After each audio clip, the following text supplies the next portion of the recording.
Everybody. Okay, we're going to continue our research into U.S. immigration policy.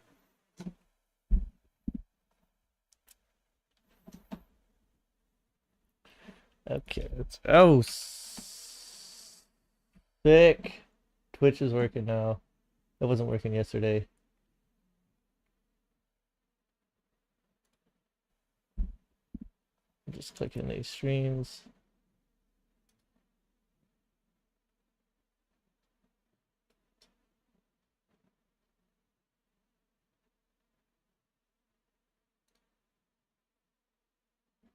All right, yeah, looks like we're good to go.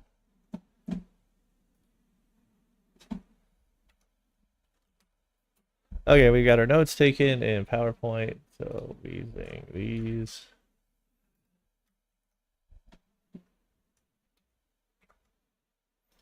Oh, we're gonna open up.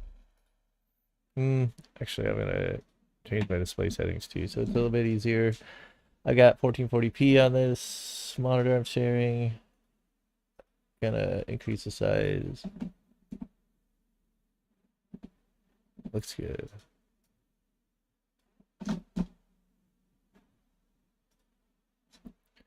Okay, I'm putting this command prompt over.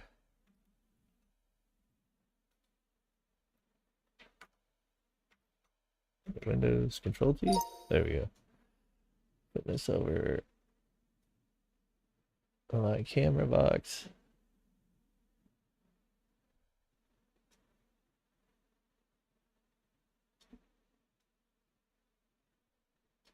There we go. Okay, so we got a few slides going already. I got this is the third stream. Here's the topics we're covering. So this is just U.S. immigration policy. So what it's been like. We've already looked into some data. The U.S. government uses the data from Pew Research Center and Center for Migration Studies, which is a New York think tank. But Yale came out with a study in 2018, and they've kind of updated their method since then that says that there's actually twice the amount of unauthorized immigrants in the U.S. as Pew and CMS say. Oh, what happened to my picture? Can I refresh this? Change picture. Refresh. Okay, I'll just try reopening it.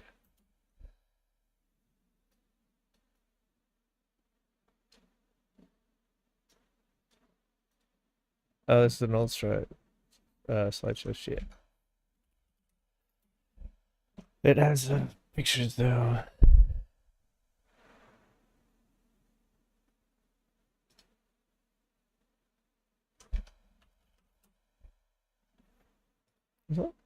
Yeah. Okay, do we have pictures? No pictures. Shit. Why is this? Why did I have pictures? Okay, so Yale estimated they had a school of management study 22 million unauthorized immigrants in the US, I think end of 2016. Pew estimates 11 million. Although importantly, well, I just copy these into here. Oh yeah, it works. Okay, let's look at the data real quick before I copy it over.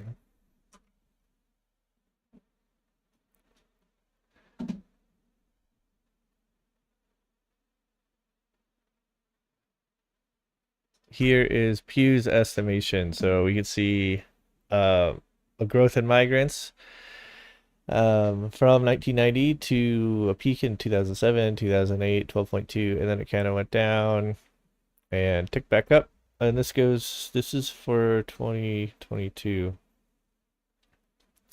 Now, importantly, the Yale data, although they use pretty different methodology, which we went into last night, there's the trajectory is the same. It's just the scale that's different. So the graphs are about directly proportional to each other. Okay, get this data in here.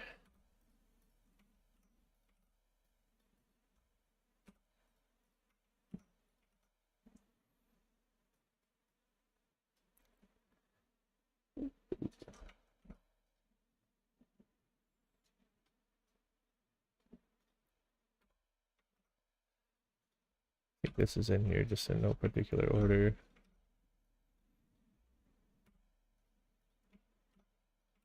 Okay, and then previously too, most of the unauthorized migrants are from Mexico. But increasingly lately they're coming from other countries like Central and South America. There's some from There's a few from like Africa. 180,000 from the Middle East is in the estimate. This is a Pew estimate though. But in recent years, it's countries besides Mexico. So here's the Pew data showing we've got a peak at 6.9 million Mexican migrants, and then other countries is on the rise more, mainly being Central and South America. Surprisingly, there's Pew estimated there's 110,000 South Koreans here illegally, not North and South Koreans, just Koreans, which is surprising given their a rich economy. Maybe we should look into that. Definitely save this.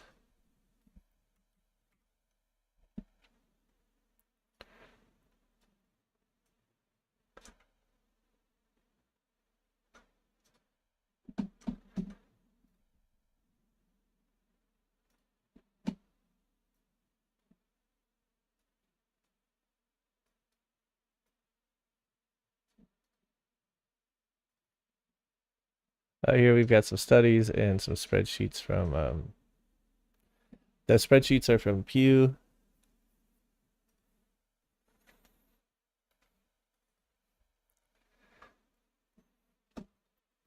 As you can see here, their estimate 110,000 from Korea. Oh, it doesn't say South Korea, but I mean, there's not many people escape out of North Korea, so we can assume they're almost all South Korean. I wonder why so many from there. Let's do a little tangent. We're gonna look at that.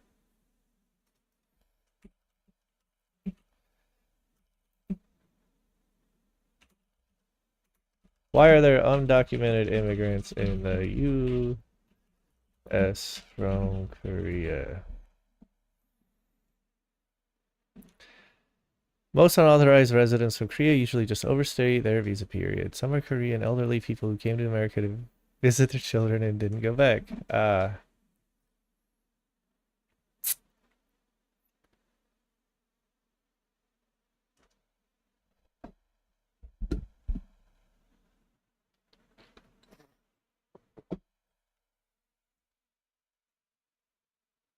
Transnational adoptees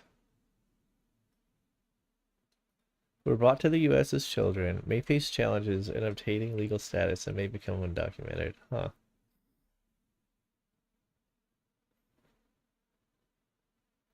Okay, better lifestyle and more opportunities in the U.S. Yeah, I heard it's not fun to be a South Korean in South Korea. They work an insane number of hours there. And although they're a rich country, they're not rich compared to the US. So for one, if we factor in purchasing power parity, their economy is $33,000 per person. Now let's look at the United States. 80. This isn't, well, I think the PPP is adjusted to US standards. PPP adjusted to US standards. So like whatever the GDP per capita of the US is would be the same. Right, okay, purchasing power. Parity adjustments are used to convert different currencies to a common currency, often US dollars, while accounting for differences in price levels between economies.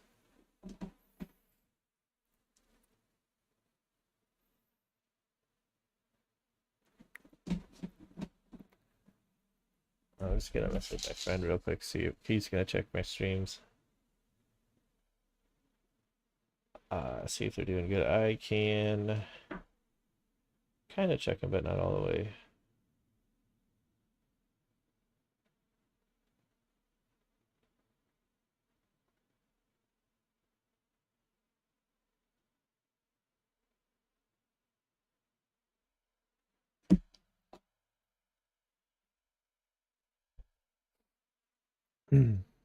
PPP, while accounting for differences in price levels between economies, allowing for more accurate cross-country comparisons of economic data. So I think the U.S. was the reference country then.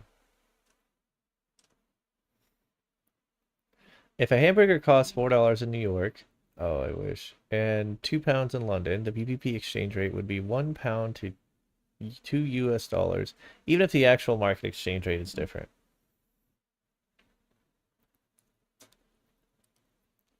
I have heard over time that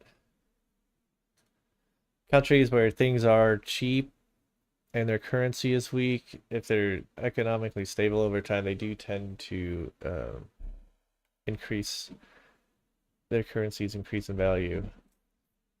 Albeit this is like a broad, slow process. Yeah, look at that. US almost 83,000 per person. Every man, woman, child, baby. We are killing it.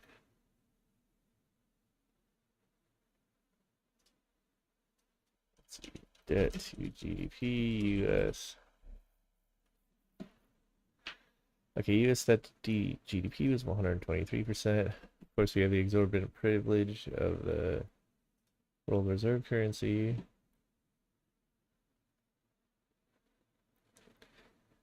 Damn, look, the debt to GDP went down a lot in mid 2022 to early 2023.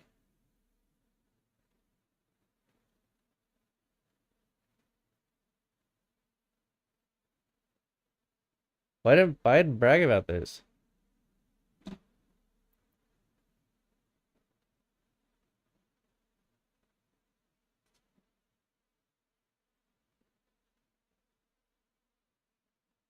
Okay, if we look at a 10-year, I wish on all these websites you could set the y-axis to start at 0.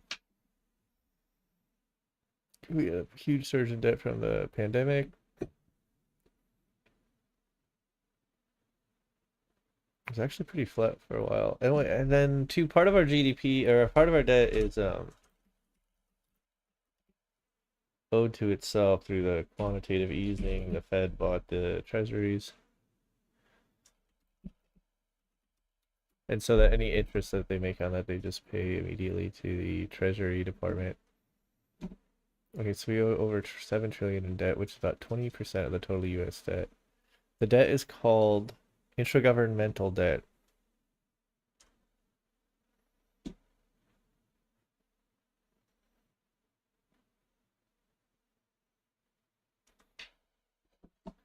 We should just cancel those.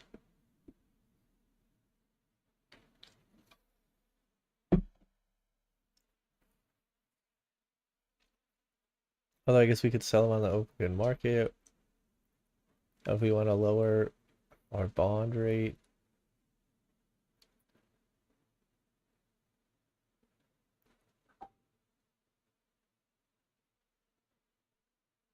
So I wonder if every time that they cite the debt, does that include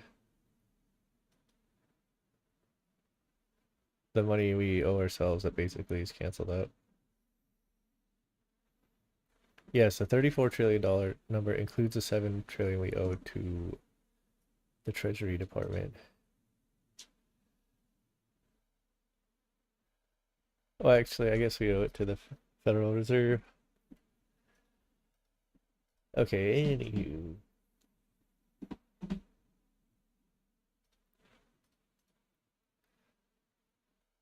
These are the Pew numbers, so I get the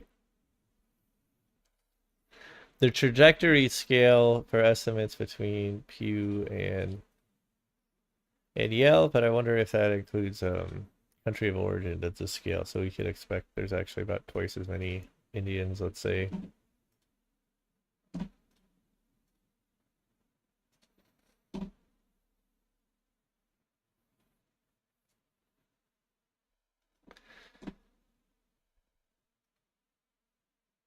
Okay, last thing we were looking at was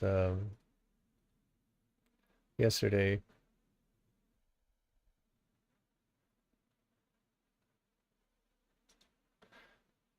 was a speech by Thomas Homan, who is the border czar appointed by Trump and confirmed by the Senate.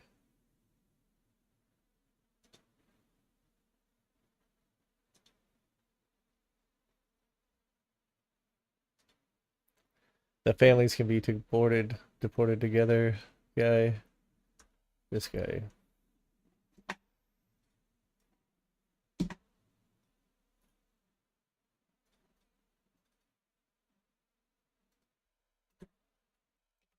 We have seen one estimate that says it would cost $88 billion to deport 1 million people a year. I don't know if that's accurate or not. Is that what American taxpayers should expect? What price do you put on national security? Is that worth it? Is there a way to carry out mass deportation without separating families? Of course there is. Families can be deported together. I hope he's just like autistically answering that question. But no, he probably wants to do that himself. Okay, I'm gonna download this video. Archive it for posterity.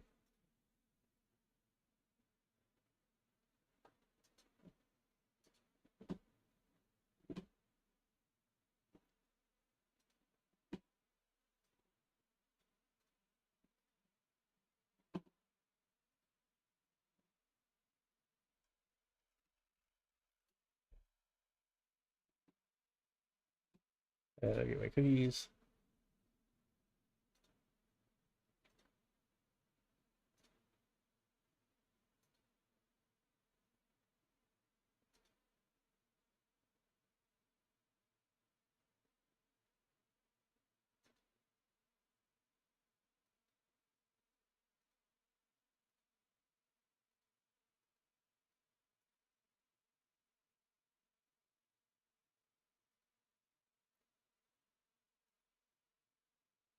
Hey, Dano.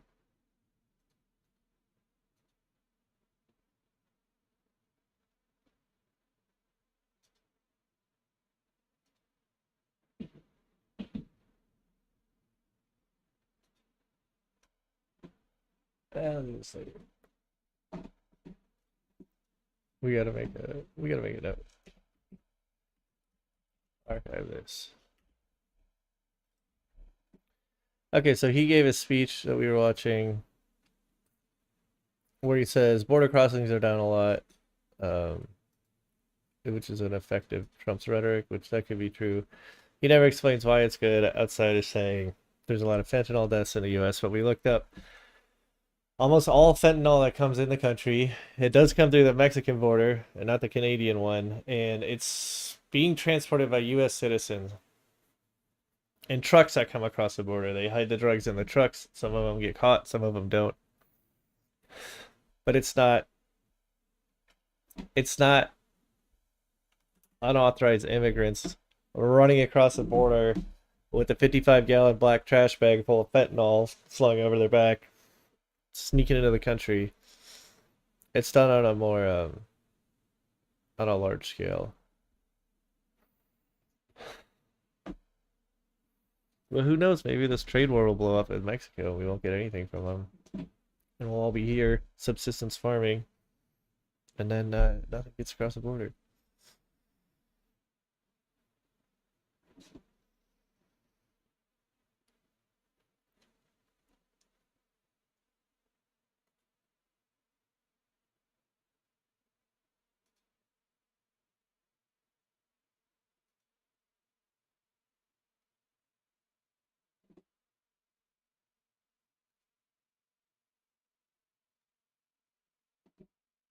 Okay, I got my cookies.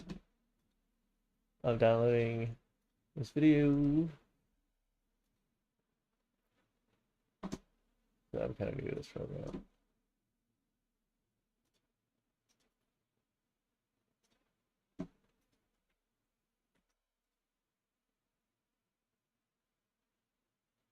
All right, let's go.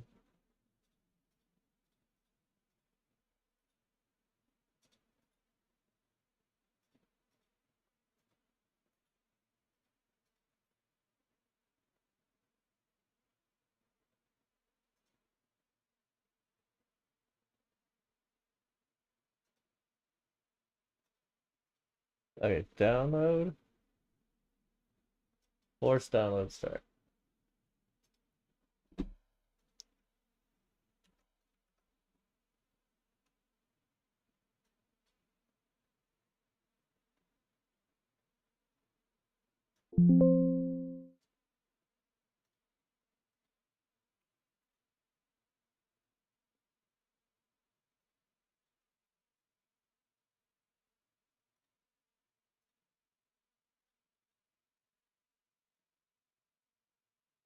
Okay, got it.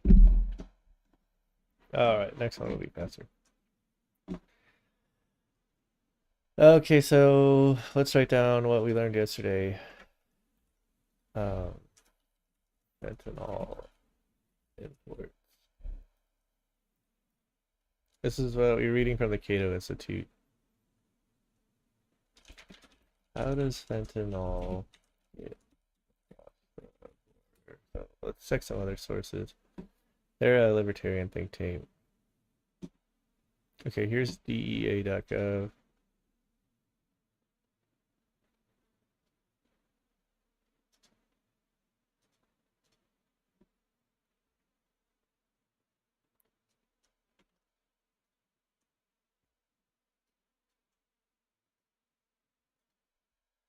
All right, we're gonna name it. Date first, we say organized, January, DEA, fentanyl flow to the United States.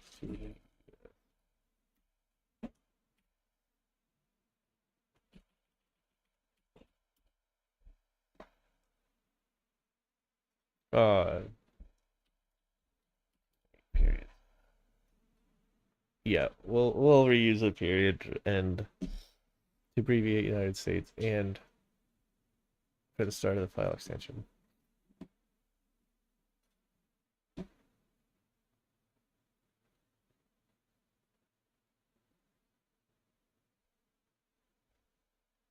Downloading this in case Trump takes us down. Okay, so we have some comes directly through China, some comes from China to Canada, some comes from China to Mexico,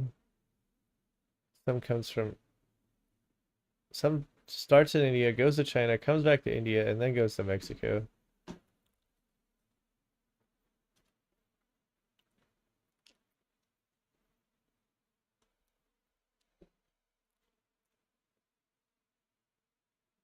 I know just China has come out and said, well, it's the US's fault. They're not tough enough on perpetrators.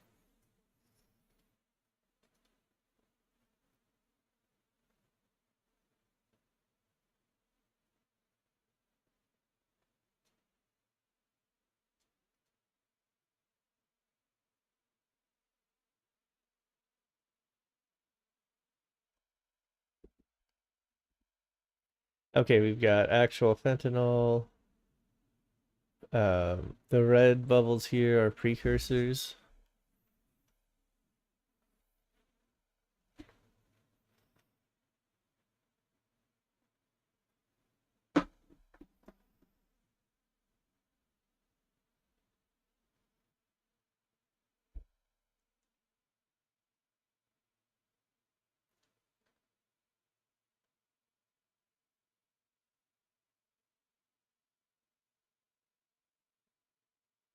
All right.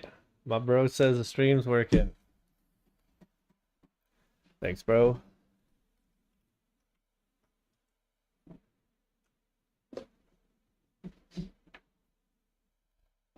Okay, so they come into the country through different ways. Um, so I mean, I'm guessing if it's coming from China, they're not like taking these sneaky black rubber inflatable boats and sneaking them to the U.S. It's probably coming in on these container ships.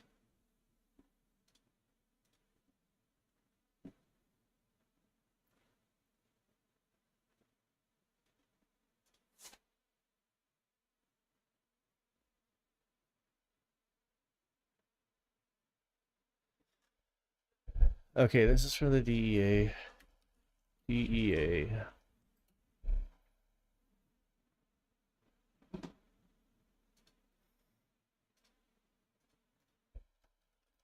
More than 90% of and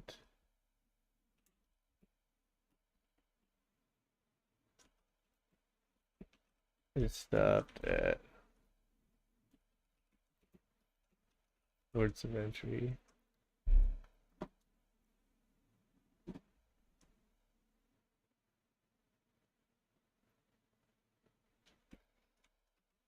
Smuggled primarily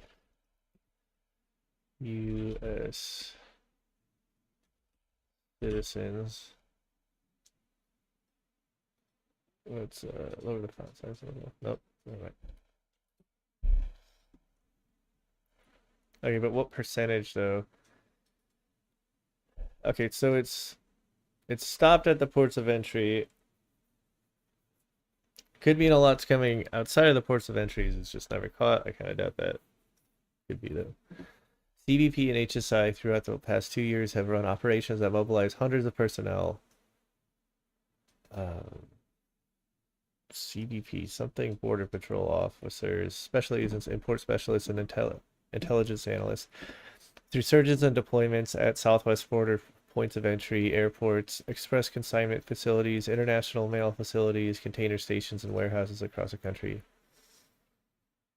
Okay. CBP announced Operation Plaza Spike in April 2024, leading an expanded multi-agency effort to target the transnational criminals funneling fentanyl from Mexico into American communities. Operation Plaza Spike targets the cartels that facilitate the flow of deadly fentanyl, as well as its analogs and precursors and tools to make the drugs.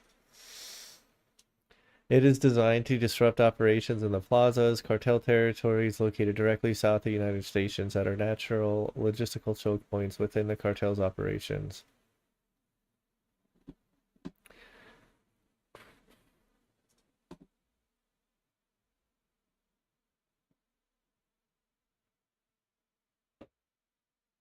And let's see what our fentanyl overdoses per year are. Or let's look at overdoses per year total.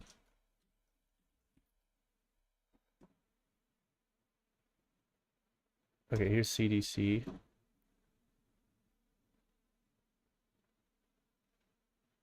Age-adjusted rate of a drug overdose deaths.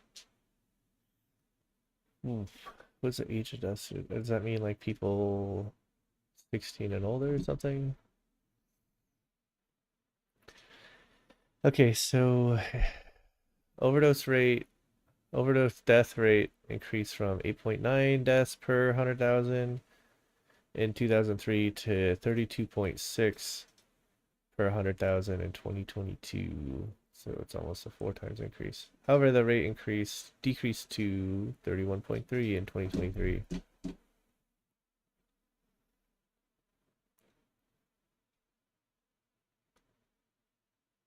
Oh, there's a lot more males overdosing. This isn't just fentanyl, but this is all drugs, but I'm assuming it's mostly fentanyl.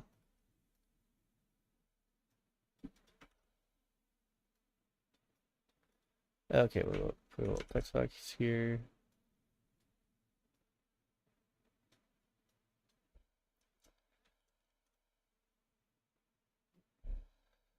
CDC.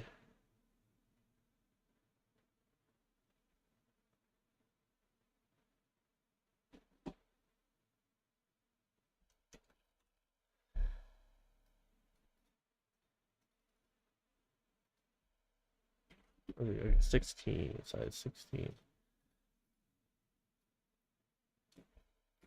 I'm gonna group these together.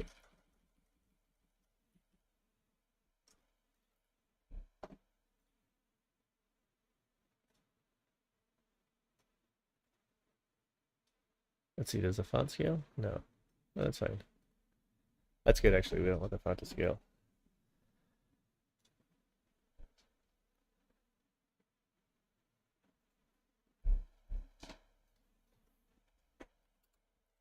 Let's see.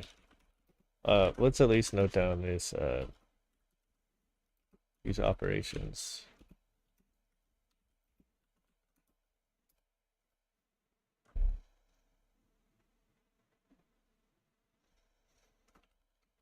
Operation Apollo.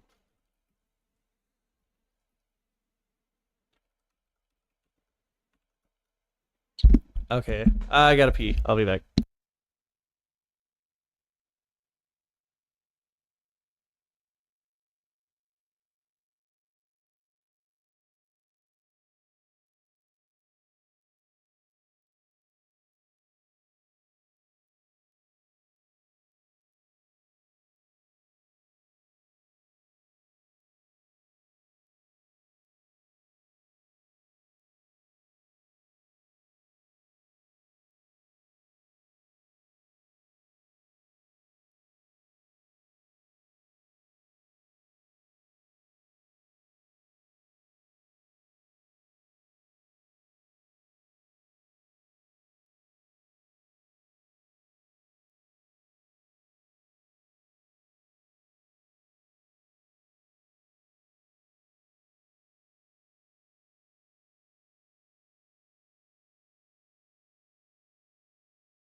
I'm back.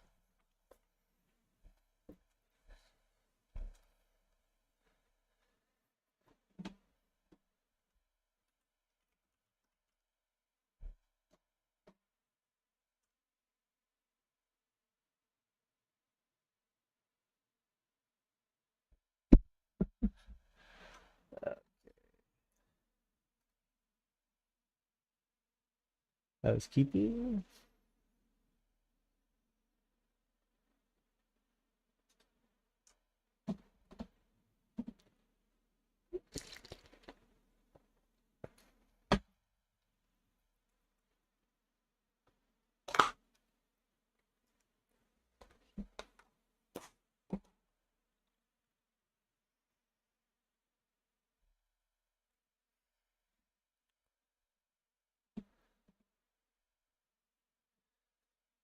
Okay, so we have a lowering of deaths. Why? Well, okay, let's make a new slide for this. Overdose deaths. Yes.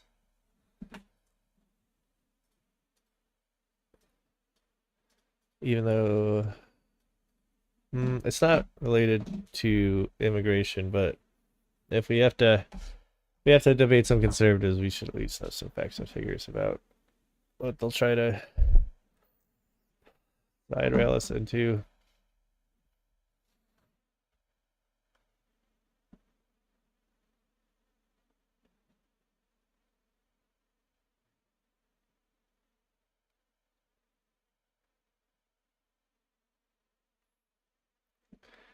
Okay, and so absolute numbers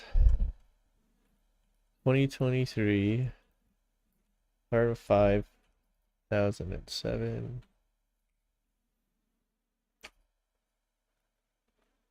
This is CDC numbers.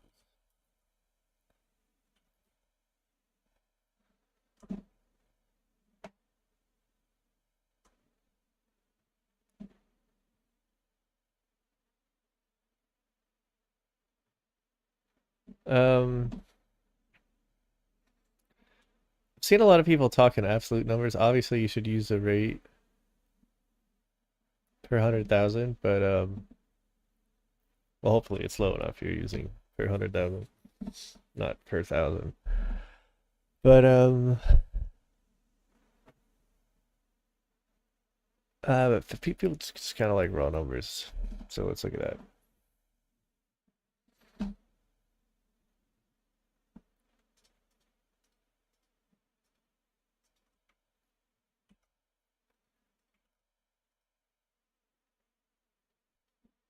Let's find out the proportion um,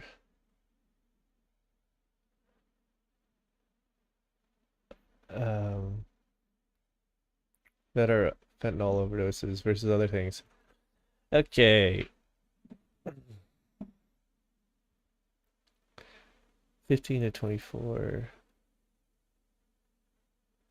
So the most likely age bracket to overdose is 35 to 44. That's kind of surprising. You think it'd be more on the younger side. And second, most common category. This is mostly broken down into 10-year age increments. Except for the well, oh yeah, even the younger one, 15 to 24. So these are all 10-year age increments until you get to 65 and older. Second place, 45 to 54.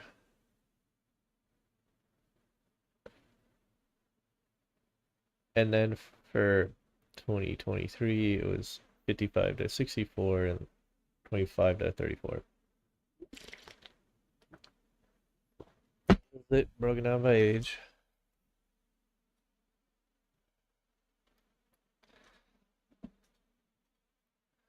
Ooh. I put this over here.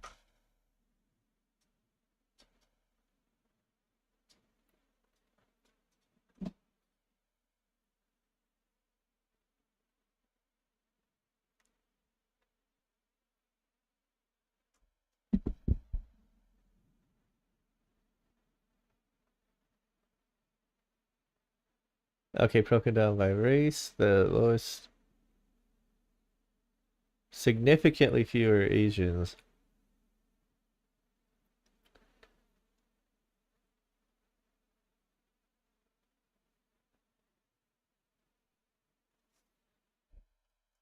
Is the rate per race.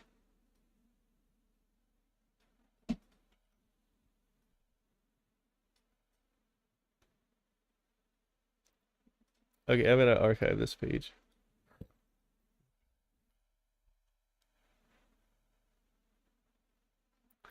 Does it have a...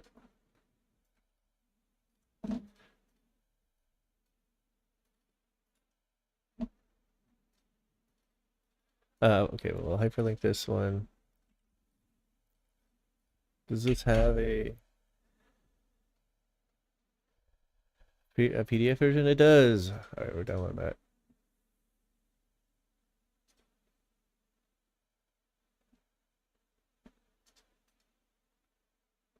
Little Miss Clicky.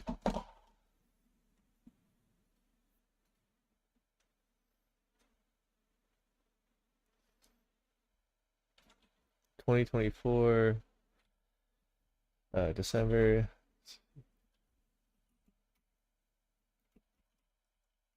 Drug overs. It says survey States.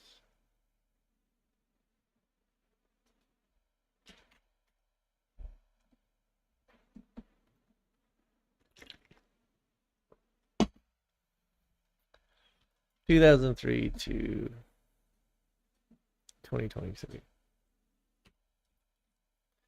and this is by the NCHS, which is a division of the CDC. NCHS, what says it? National.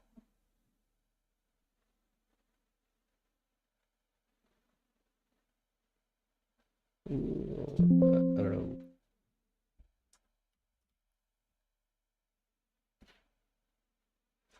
National Sea and Health Services.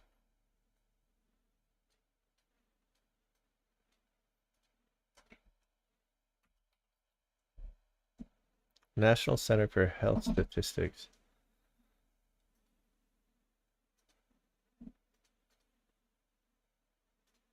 Okay, on our jargon page.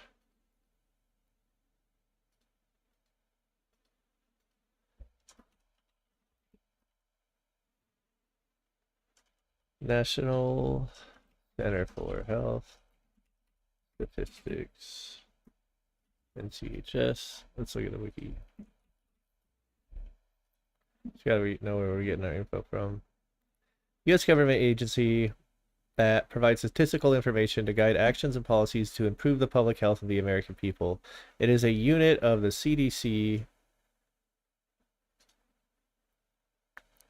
and a principal agency of the U.S. Federal Statistical Agency.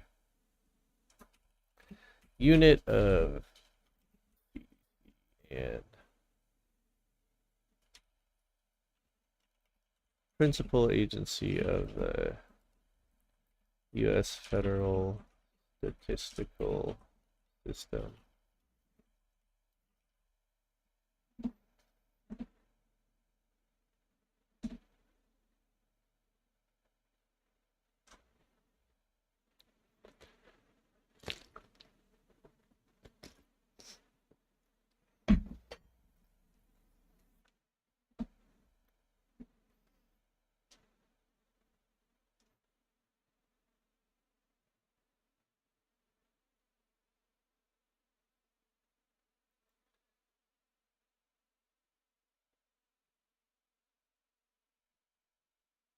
Headquartered in Hyattsville, Maryland, just outside D.C. History: the Marine Hospital Service, predecessor of the Public Health Service, began collecting data on communicable diseases and performing surveillance of the incidence and distribution of diseases due to an 1878 Act of Congress. In 1893, another law provided for weekly collection of data from state and municipal authorities. The division of... Okay, yeah, this sounds like important stuff, which they figured out a while ago. This was important. The Division of Sanitary Reports and Statistics were established in 1899 as part of the initial establishment of internal divisions within the Marine Hospital Service. Separately, the Division of Public Health Methods was formed in 1937 within the National Institute of Health. In 1943, these two divisions were merged, retaining the name Division of Public Health Methods, but being transferred to the office of the Surgeon General. Data collection programs. They collect data with surveys and from other agencies in U.S. states, from administrative sources, and from partnerships with private health partners. So I assume that means hospitals and perhaps insurance companies. Collect data from medical records.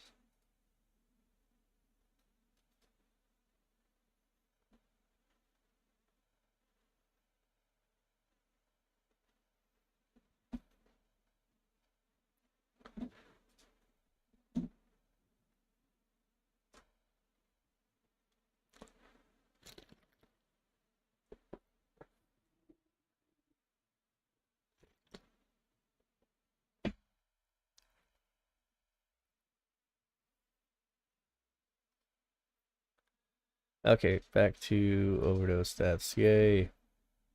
God, it's so sad.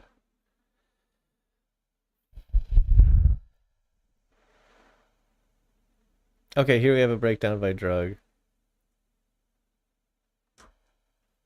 Oh, but this is purely opioids.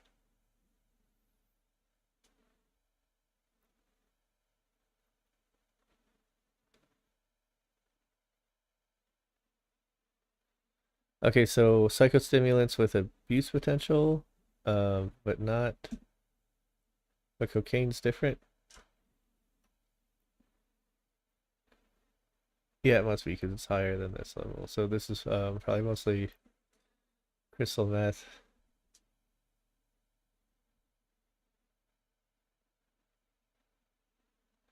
Okay, so we have a rate of 10 per 100,000 deaths for meth and 8 per 100,000 for cocaine. And then here with opioids, we have over 20. Okay, so it's the stimulant deaths is somewhat common. It's almost half. Oh, I wish they had these all in one graph. You could make our own graph.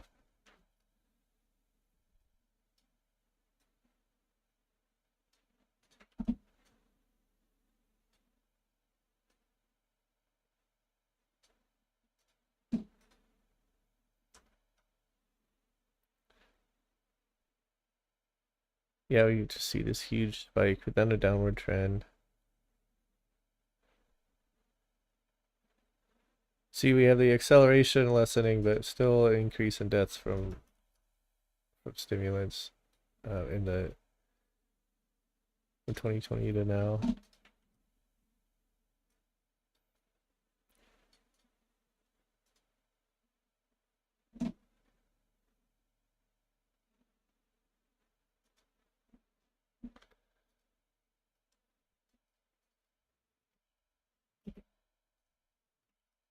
Okay, I'm gonna eat. Let's learn about Operation Plasma Spike.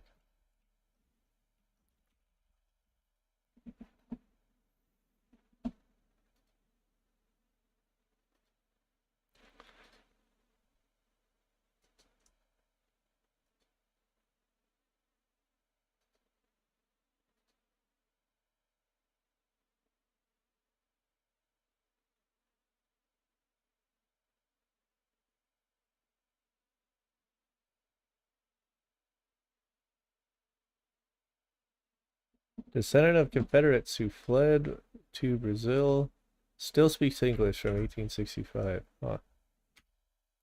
A little off topic.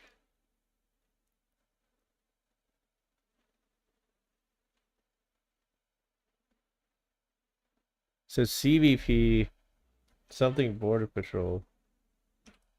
Center for Border? Oh, U.S. Customs and Border Protection.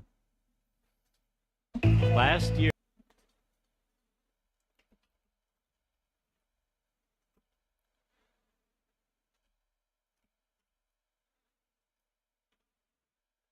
Okay, let's put that in jargon too. The Customs and Border Protection.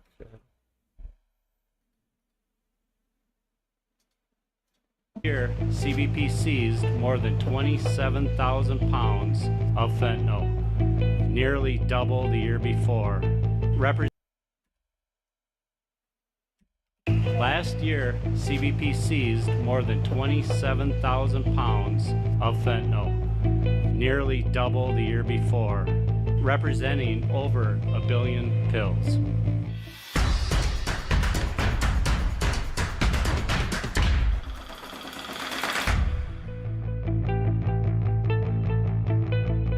Customs and Border Protection is on the front line against fentanyl. Over the last several years, we have continually evolved and adapted our counter-fentanyl strategy to match the sophistication, innovation, and relentlessness of the criminal organizations responsible for trafficking fentanyl across our borders. Today, I am proud that CBP is launching the Plaza Spike campaign, a multi-agency targeted effort to further disrupt the fentanyl supply chain by going after the plazas and plaza bosses the profit from the smuggling of fentanyl, its precursors, and the equipment used to produce it. Last year, DEA seized over 377 million deadly doses of fentanyl. That's more than enough fentanyl to kill every American. Majority of fentanyl that we've seized and other dangerous drugs enter the United States from Mexico. We are laser focused on defeating the Sinaloa and Jalisco cartels, the two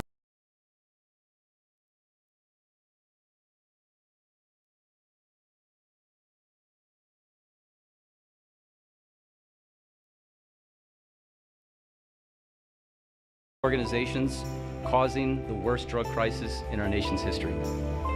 As the principal investigative agency within the Department of Homeland Security, our goal is to investigate so we can identify, disrupt, and dismantle significant transnational criminal organizations involved in all smuggling activities. The plaza bosses and the plazas literally control the territory south of the U.S. border. So what does that mean?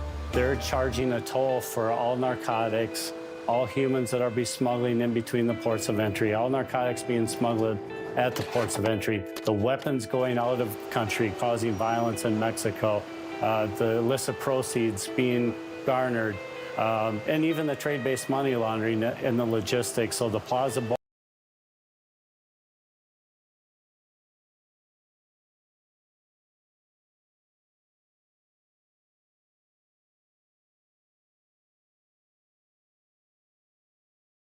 boss strategy is just one more iteration of what we're doing to bring all of our capabilities together along with our partners to go after the transnational criminal organizations and ultimately keep the American people safe.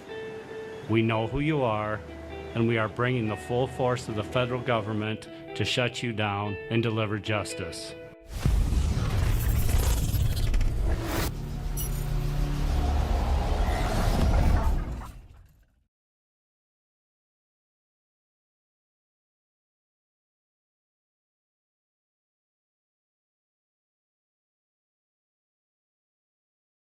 Oh, look at the transcript.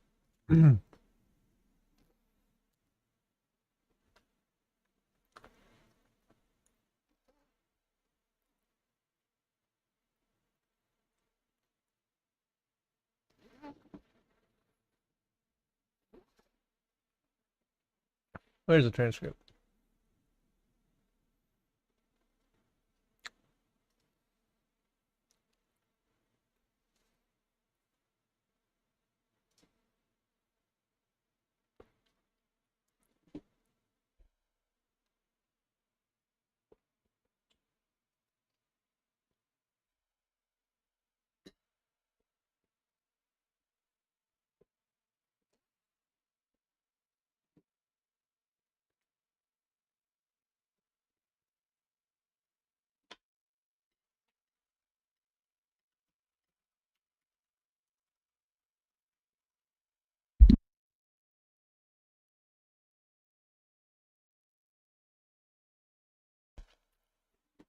I missed one of these. They're targeting laundering, arms shipment from the U.S. and something else.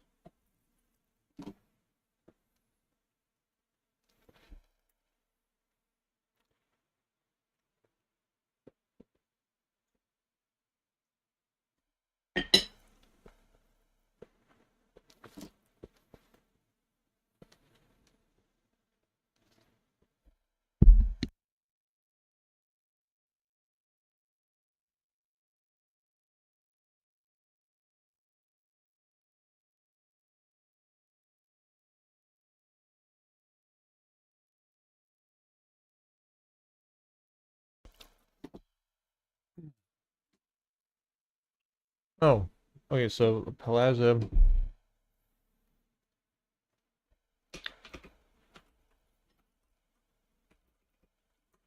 Plaza bosses. Sinaloa cartel. I don't know why they call it that. Plaza Spike.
Targeting plaza bosses.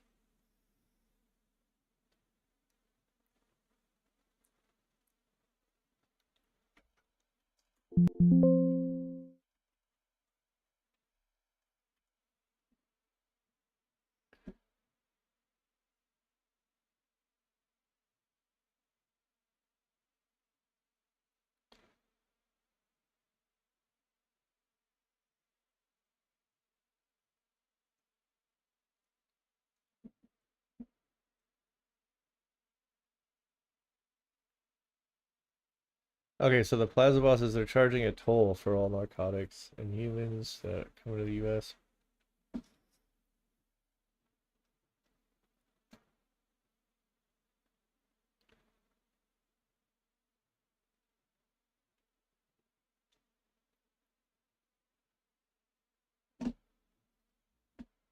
Okay, so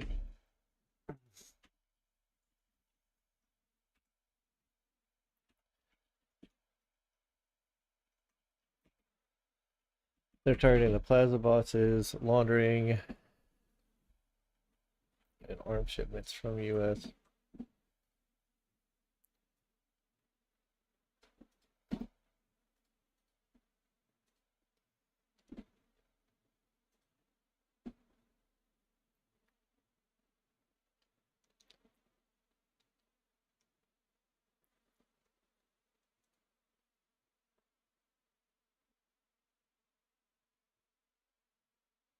Okay, let's look at their press conference. This is from April last year.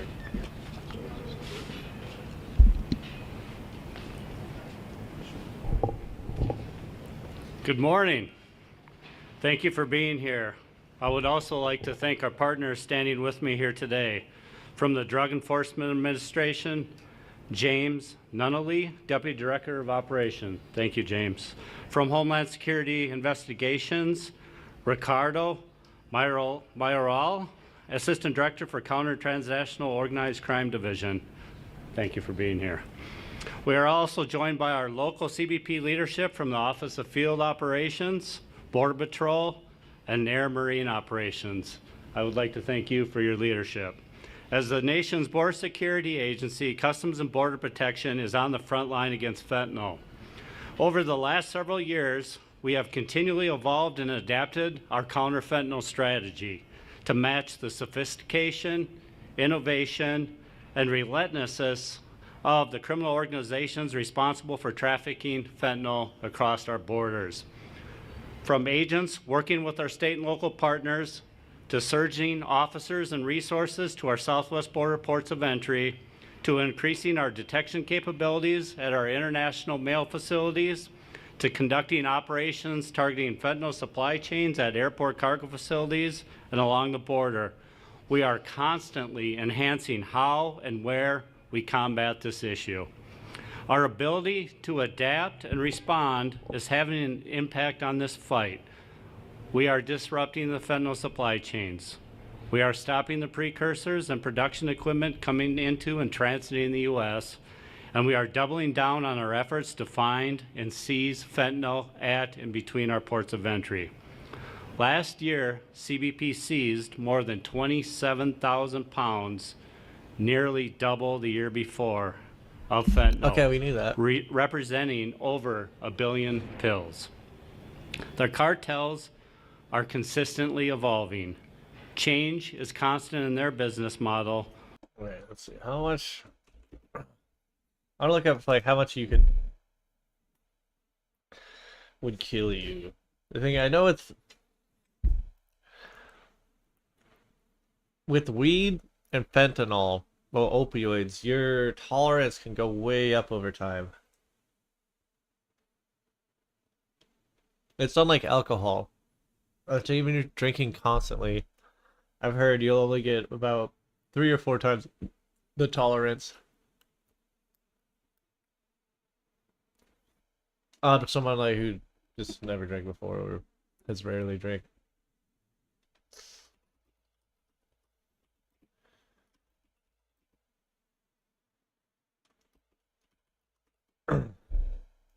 Whereas with weed, you can get like hundreds of times the tolerance.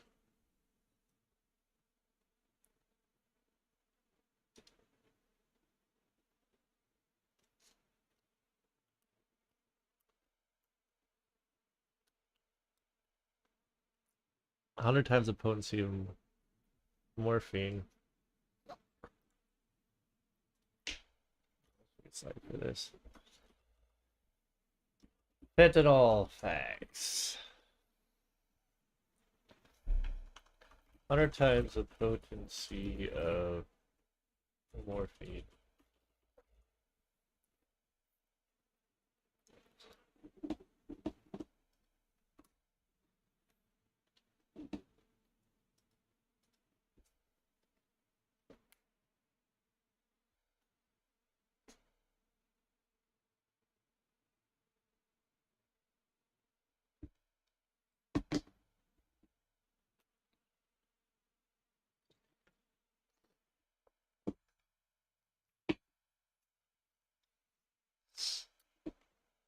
Illicit fentanyl, primarily manufactured in foreign clandestine labs and smuggled in the U.S. through Mexico, is being distributed across the country and sold on the illegal drug market.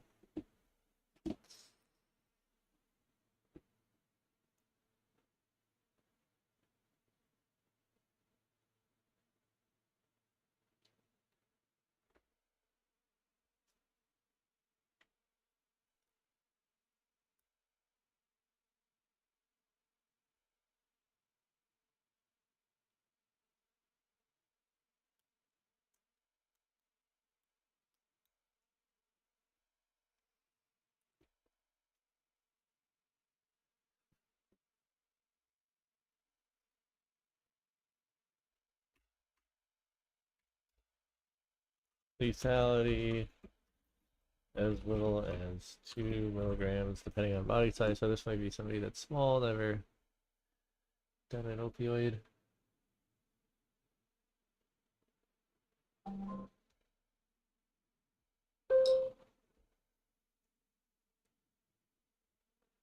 Now the DA's found tablets as high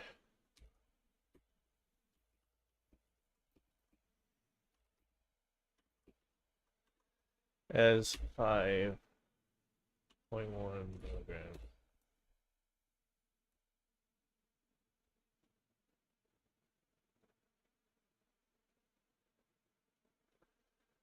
Okay, 1 kilogram has the potential to kill 500,000 people. Now this is with the low 2 milligram estimate.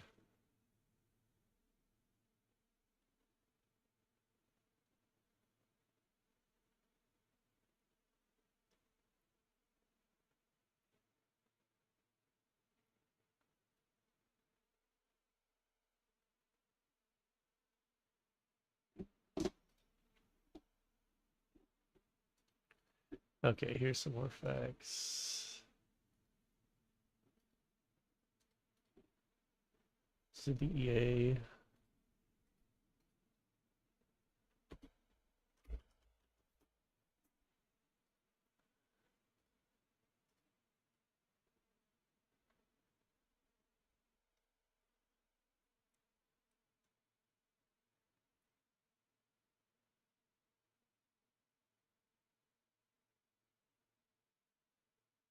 Okay. 2020 to geez, this is from 2020 to 2021. 38.1% increase in opioid overdose.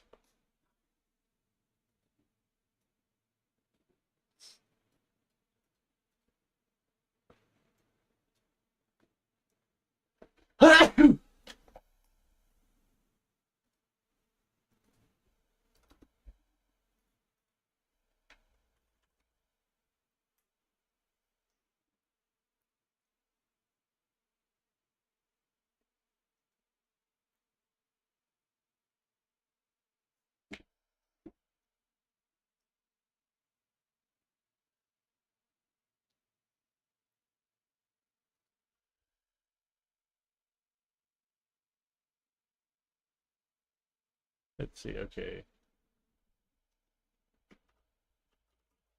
Overdose effects. Stupor, pupillary size, cold and clammy skin, cyanosis, blue discoloration of the skin, respiratory failure, coma.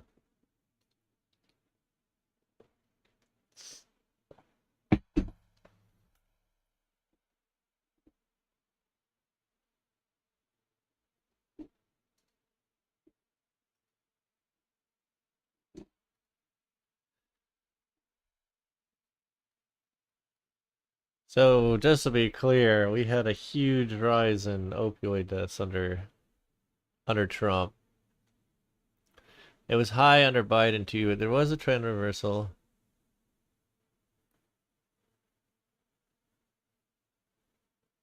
Peaked in 2022.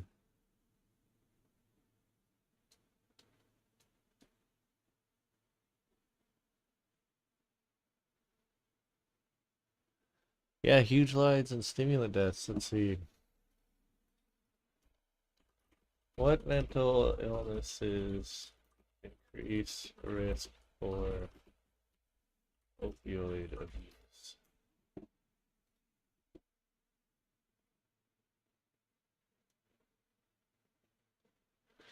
ADHD, bipolar, BPD, borderline personality disorder, depression, generalized anxiety disorder, panic disorder, post-traumatic stress disorder.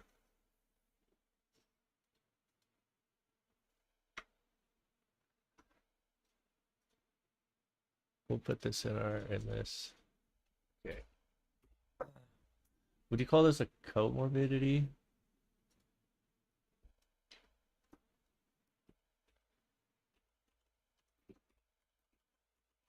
Opioid use disorder.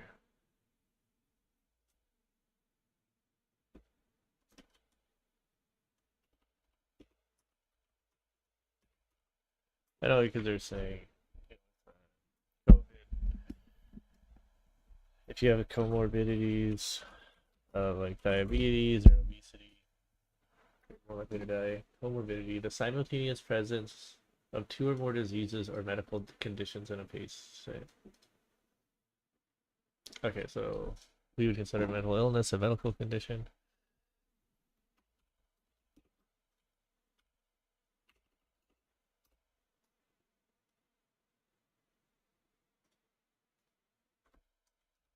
ADHD, which I know is pretty genetic. I think bipolar is too. It's like kind of unchanging, but there's medication for it. Borderline personality disorder, which is there is no medication for that one. Depression, there is medication, although it takes a long time to kick in and not all work well with everybody.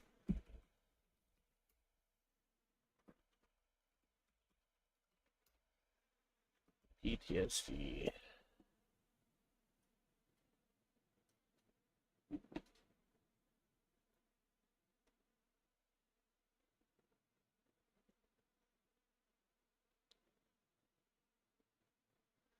Yeah, the issue is a lot of people when they get addicted to opioids, you can, they can get off of the opioid, but they still might have underlying mental illness that might even been increased under their time being addicted. Here's the Cleveland Clinic.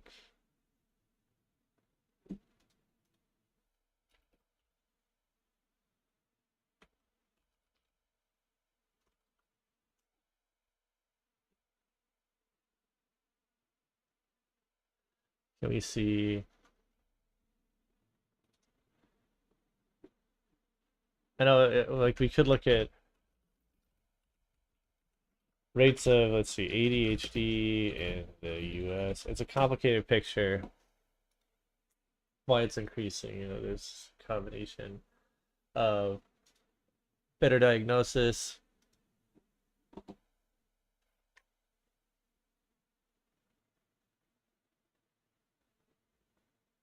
differences with raising them.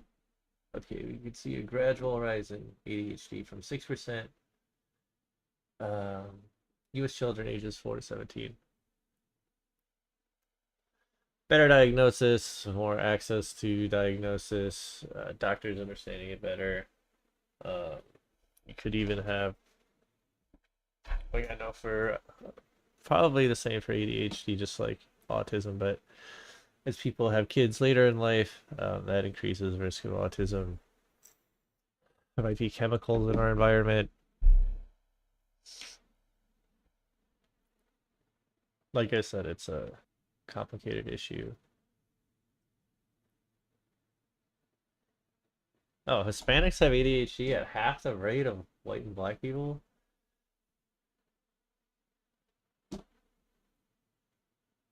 That's weird. And they have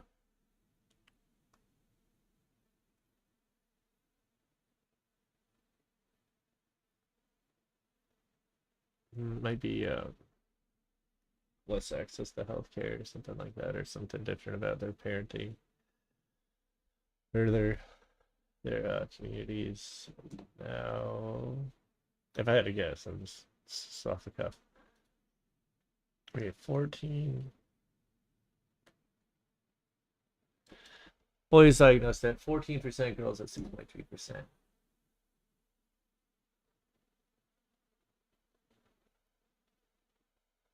Let's see. I wonder.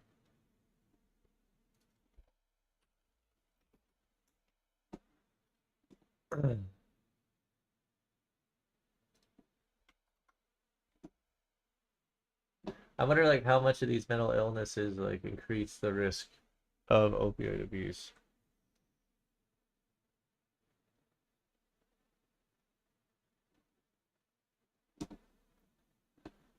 Okay, here we're comparing countries, but I mean, it could be the same thing. It's access to healthcare.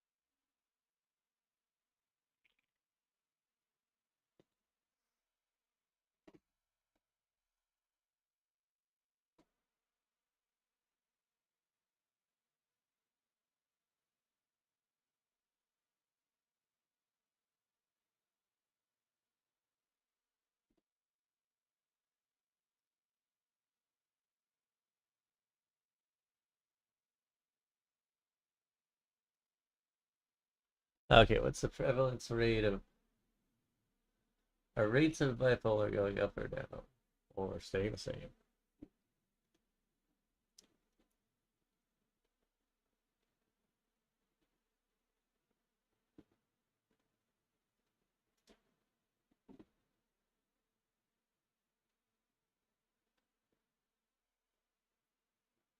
Okay, from 1994 to 2002, this is a journal of the American Medical Association.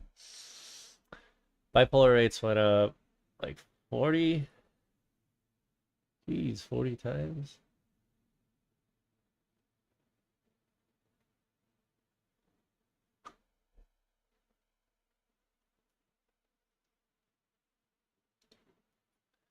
Of course, is this just better diagnosis?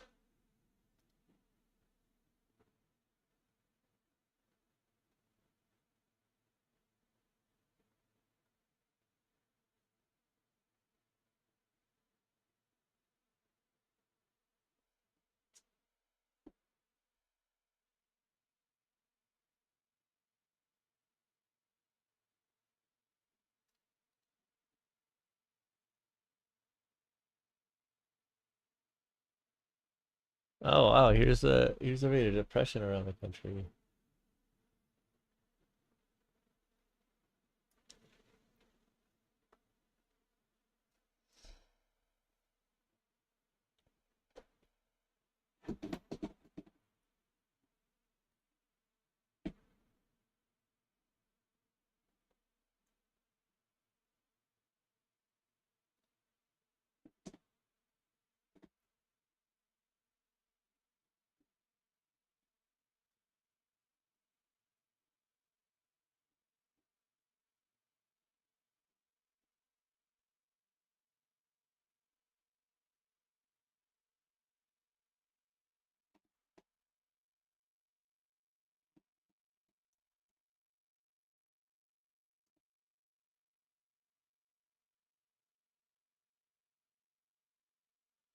Only we can see like the percentage of kids diagnosed by a doctor, by doctors, but only doctors that are trained in identifying it over time. I know with autism though, now you're using brain scans.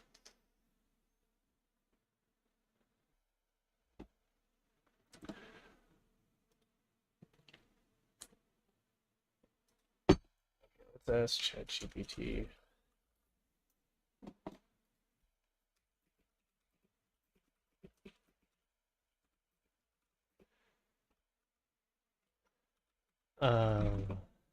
How much do each of the following mental disorders increase one's risk for opioid abuse in the U.S.? Whoops. No, stop.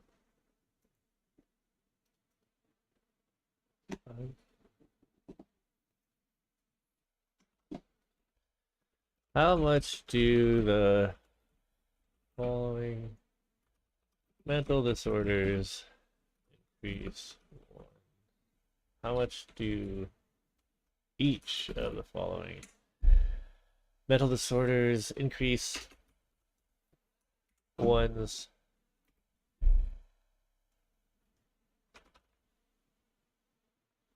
rate of one's risk of opioid use disorder in the U.S.?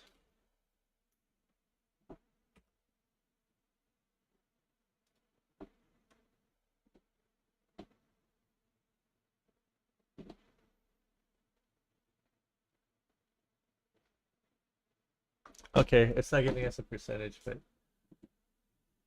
it is saying, okay, so for ADHD, it's increased risk.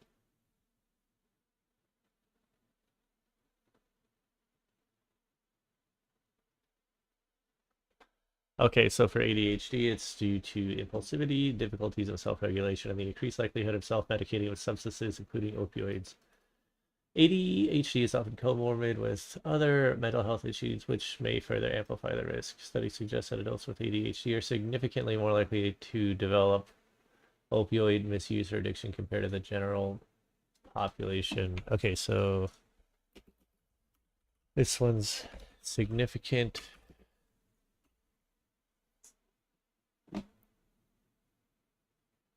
For bipolar, it's much higher. Okay, here it says risk is significant, but then down here it doesn't say that it's significant.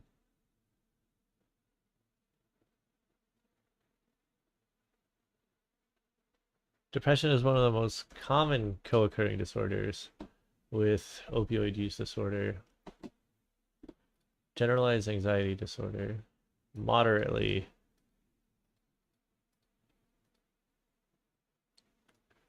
I'm going to shrink down this font here.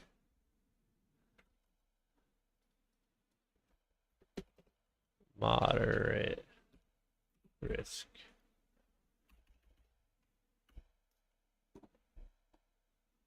Okay, it's not citing its sources. Let's ask Gemini. Gemini is better at citing its sources, although ChatGPT doesn't sometimes. Well, actually, maybe it's just because I'm here on a different ChatGPT model than I usually am. ChatGPT. Okay.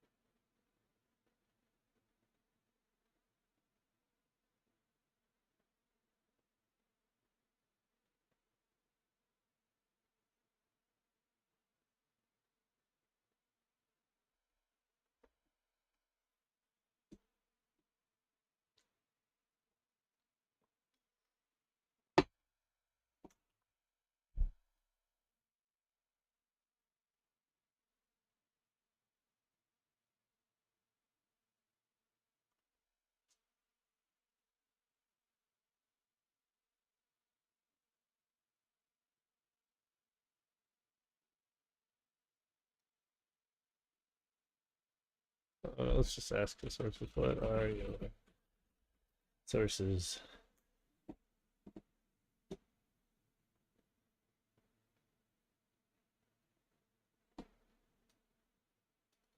National Institute on Drug Abuse. Comorbid mental illness or opioid use disorder.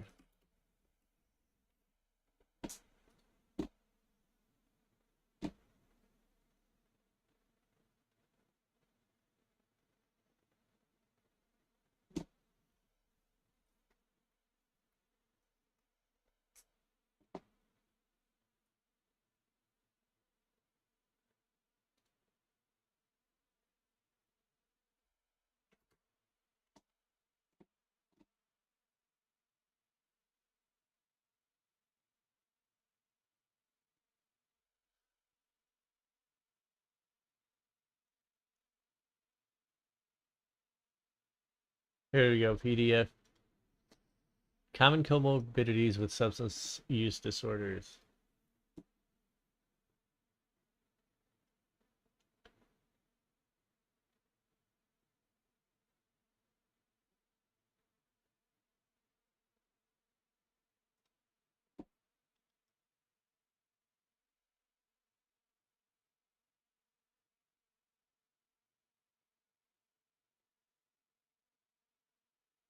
Okay, so co-occurring substance use disorder and serious mental illness in past year among persons aged 18 or older. So percent among persons with substance use disorder would be 10%. And percent among persons with SMI. What's SMI though? Serious mental illness. Wait.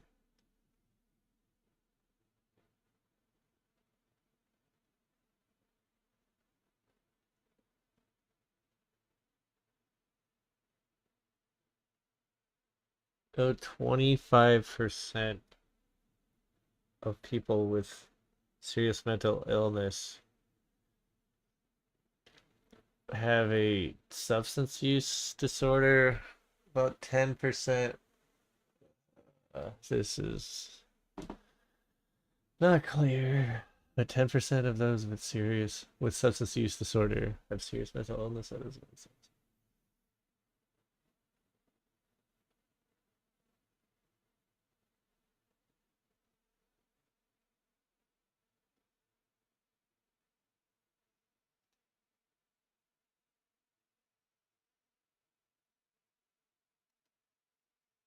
Okay.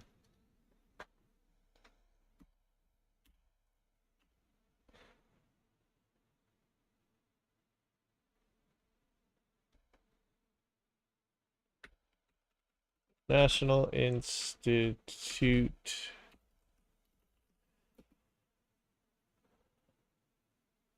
for Drug Addiction.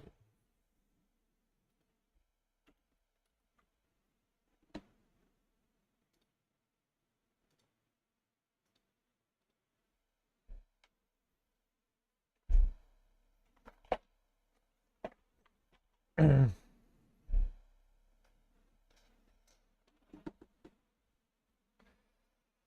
43% of people in SUD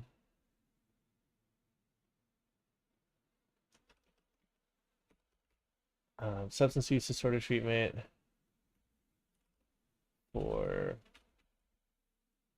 opioid abuse have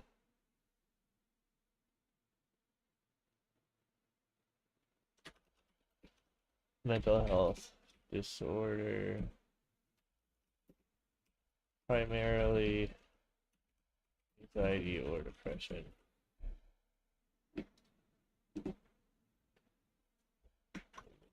ADHD.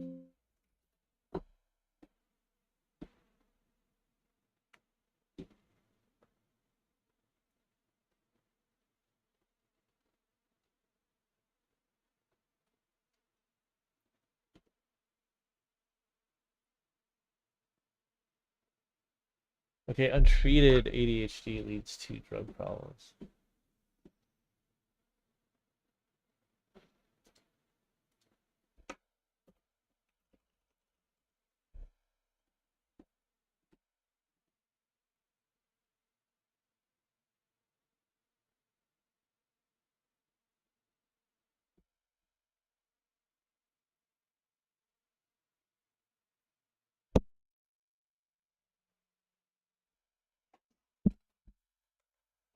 Okay, one second.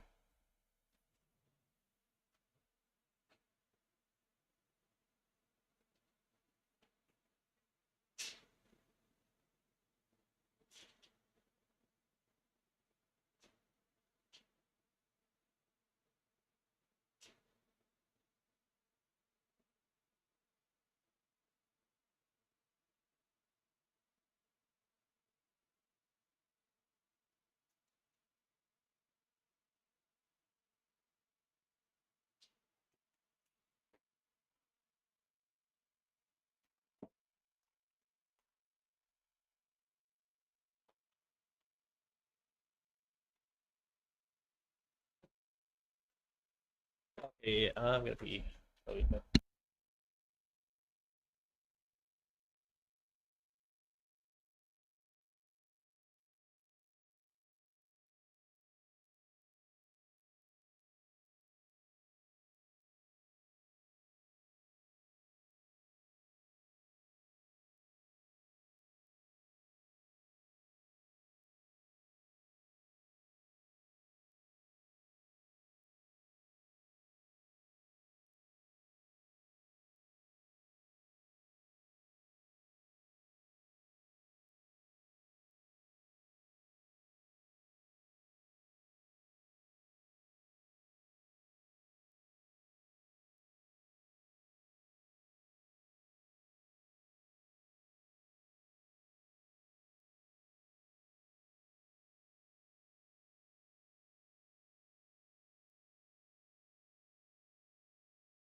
Okay, I'm back.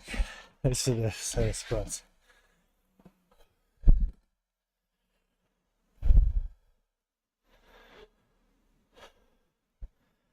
Okay. Let's take these. Take the paragraph. Make them closer.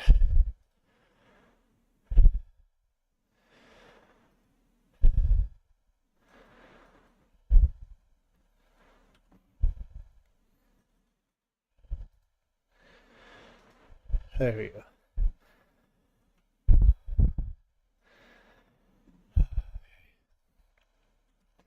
What percent of the U.S. population has substance use disorder?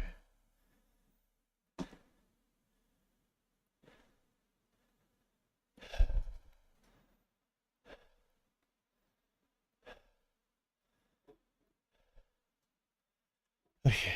Oof. That's a good set.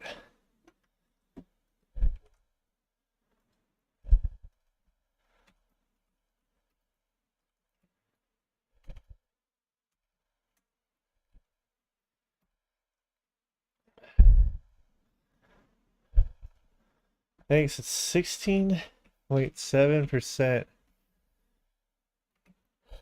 of those greater than or equal to 12 years old. That's high.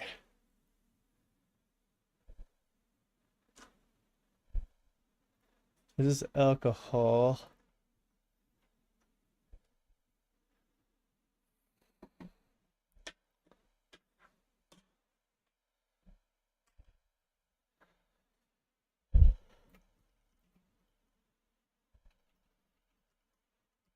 Had sudden last year.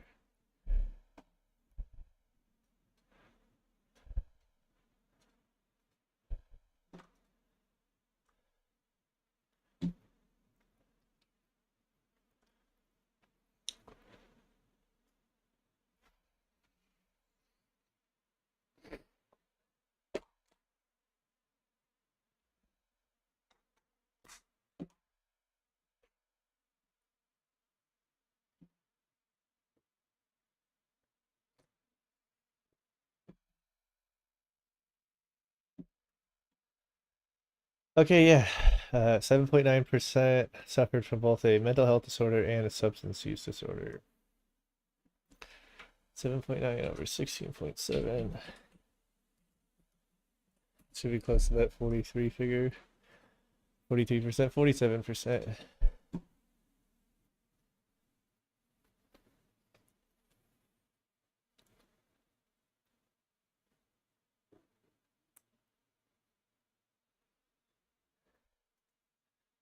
What percent of you has opioid use disorder?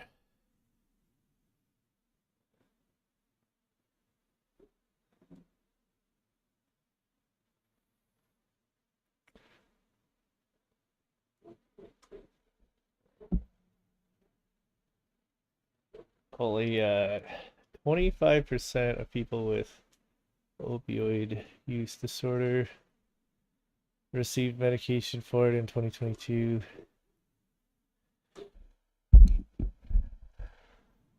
I know that drugs are really helpful since the withdrawals are terrible for opioid use. There's drugs that help that a lot. They also have a shot they could give you that they give you, and it lasts a month, and you just can't feel the effects of opioids when you after you get that shot for like a whole month. But it's really expensive. It's like $1,000.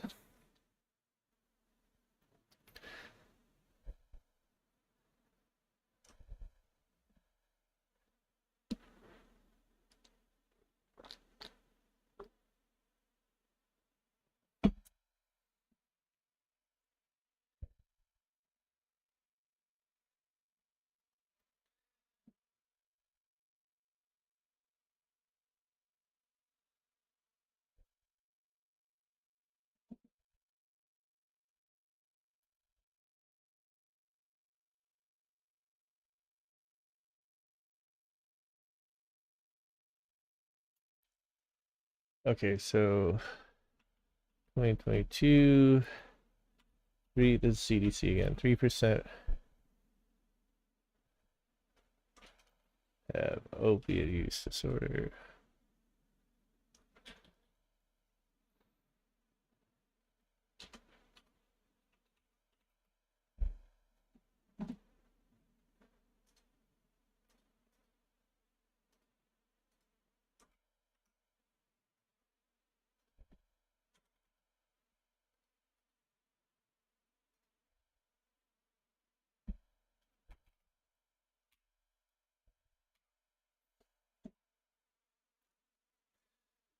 We don't need these margins.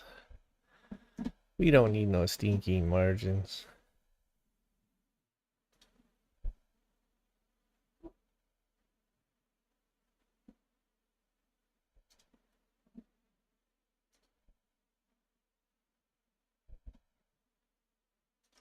Okay.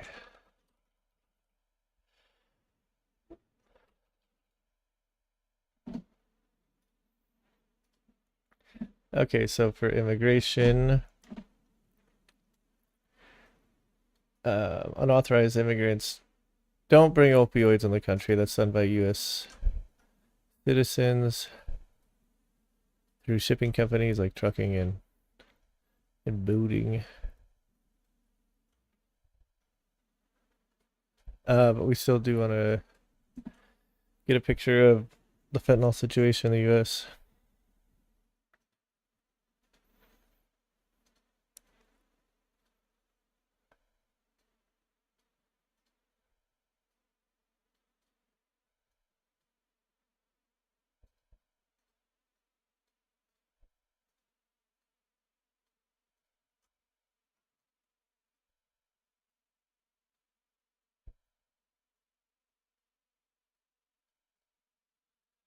Okay, so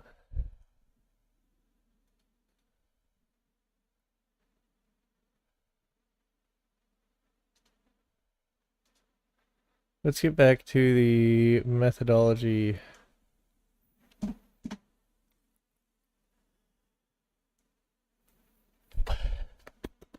We're going to do the methodology for these, or how they estimate the number of authorized immigrants in the U.S.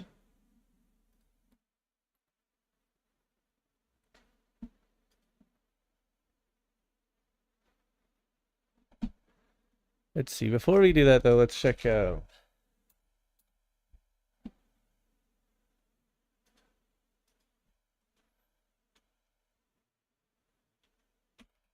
few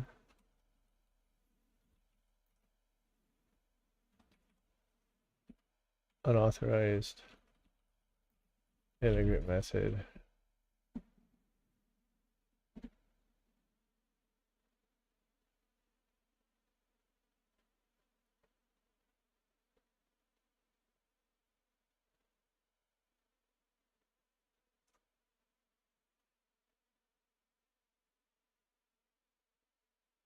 Oh, here we go. Berkeley. Estimates of unauthorized immigrants, methods, data, and assumptions. He studies the demography of immigrants, both rural.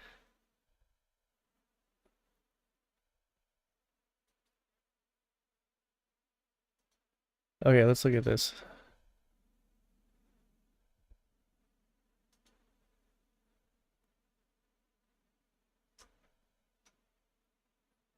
This is a later study.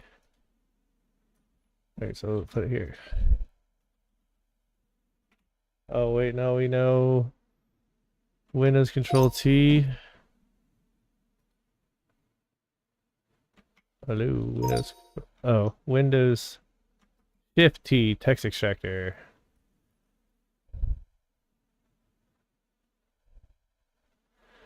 There we go.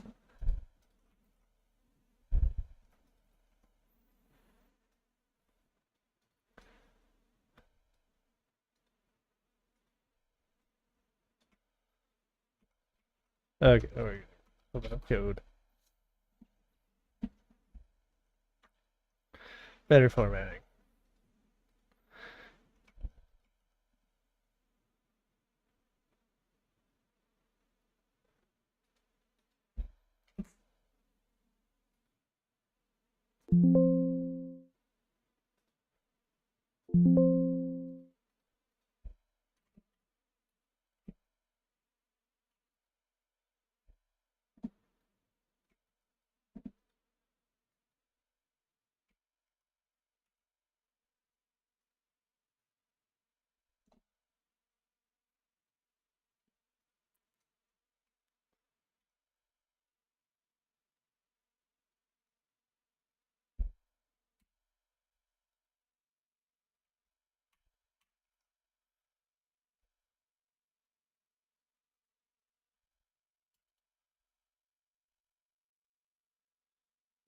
Okay, so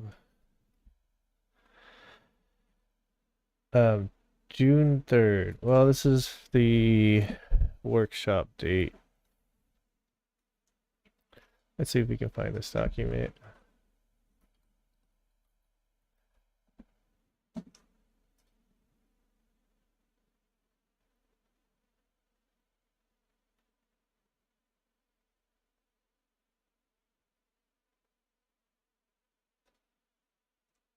Oh wait, we would just have the link down here. Nope.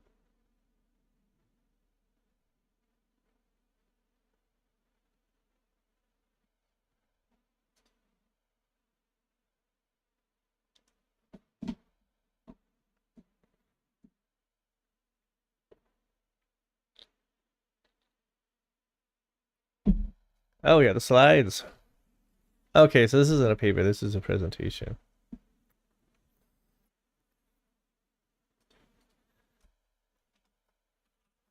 Pew.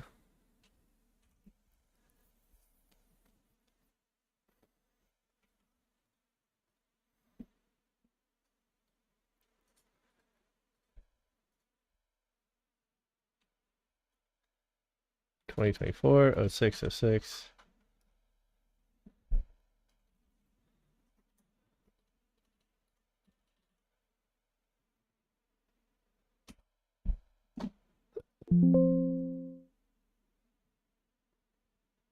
Oh, have a colon. All right, semicolon. No one will ever catch us. Worldwide immigration trends and also US immigration, as well as the integration of immigrants into American society. He also studies generational dynamics, racial method categorization, and census undercount. So lots of things that are important to people in this room. Today he's going to speak on his work estimating flows of unauthorized migrants. And his presentation is called Estimates of Unauthorized Immigrants, Methods, Data, and Assumptions. Thanks so much for being here, Jeff. I will turn it over to you.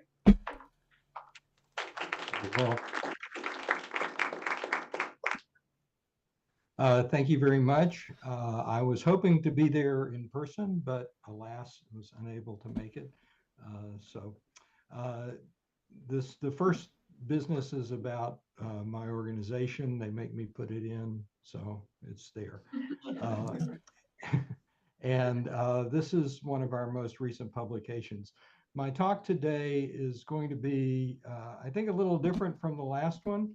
I'm going to talk basically about how we and I make our estimates of both the numbers of unauthorized immigrants and what we do to develop data on the characteristics of the immigrants.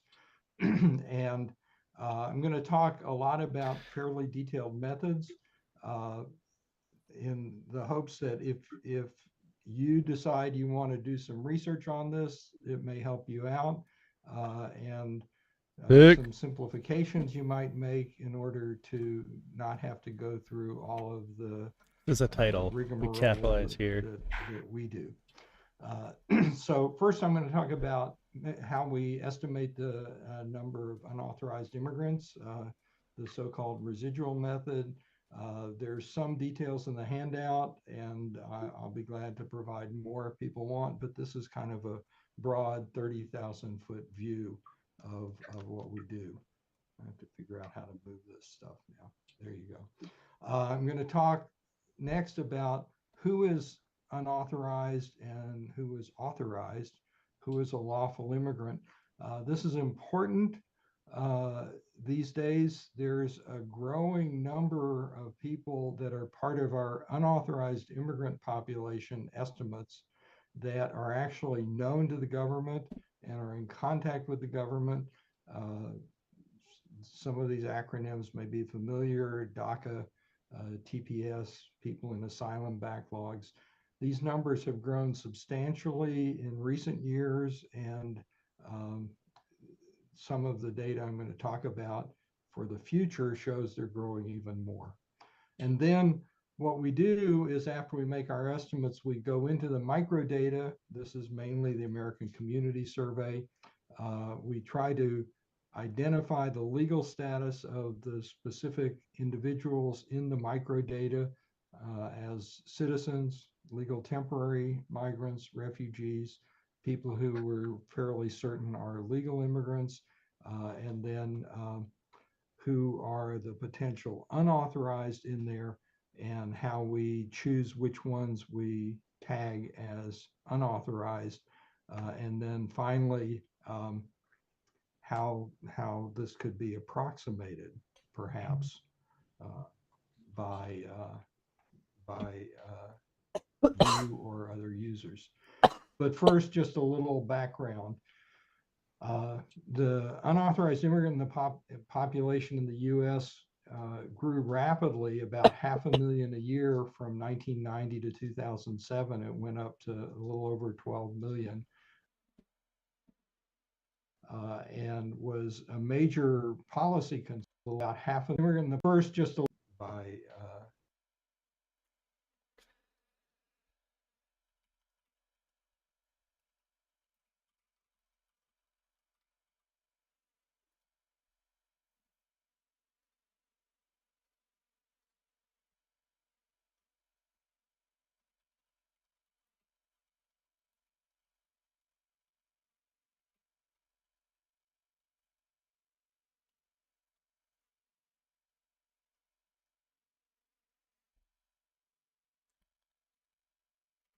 Hey, this is the data we saw rapidly, earlier. about This is half a Pew, million a year about from half the estimate 1990 of to Yale. 2007. It went up to a little over 12 million. And was a major policy concern throughout this. And 500,000 new, 500,000 growth in the population is not insignificant. Then in 2007, things changed dramatically, largely due to the Great Recession and the collapse of the housing market and the U.S. economy. Excuse me. The numbers dropped by 500,000 a year for 2 years, losing 1 million off of this by 2009. Then things settled down. We, over the next decade, 2009 to 2019, the numbers kind of slowly drifted down, and the numbers dropped by about 1 million over a decade. And yet it was a major political concern during this time, but the numbers kept shrinking. That has changed. The most recent data we published is 2021. I'm showing you our forthcoming estimate for 2022. So the numbers have gone up from the low of 10.2 million to about 11 million right now. This is kind of mid 2022, so it predates a lot of the apprehensions at the border and the growth in that population.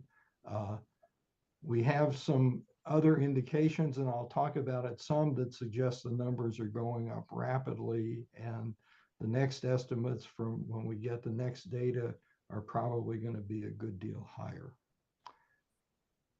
So what we do is we make this residual estimate, which is basically the survey data minus an estimate of lawful immigrants, which we build up from administrative data. We make adjustments for undercount. We then go into the microdata and assign legal status to individuals. We create a number of different legal statuses. We use a probabilistic multiple imputation.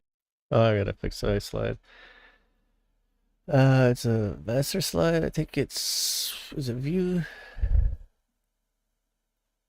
Slide master. Okay, we're fixing this one. We gotta make our template so that the title's like this. So we can have a big title without it going to the next line. We'll do the same here. Okay, cool. Model, and I use that term loosely. You'll see later, for both the lawful and unlawful.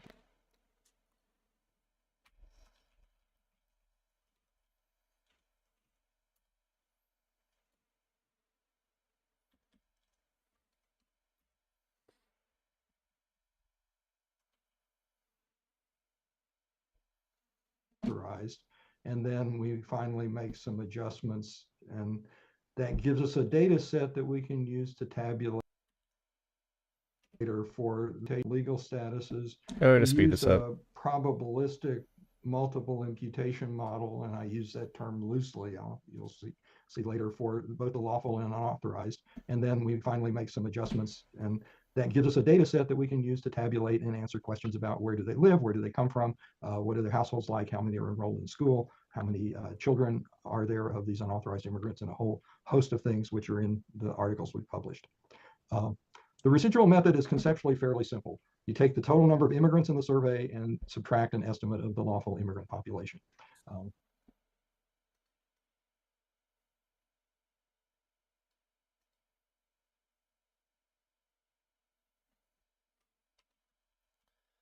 Residual. Let's see.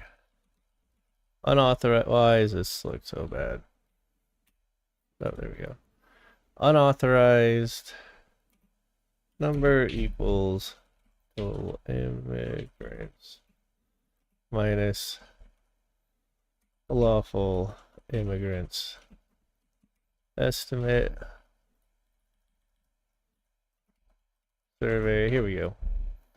Good stuff. And this is widely used. Pew's been publishing data since 2005. I was at the Urban Institute and the Census Bureau before and used similar methods. Jenny Van Hook, who you're going to hear from, and Jim Bachmeyer use a similar methodology. The Department of Homeland Security has published estimates from 2005 to 22.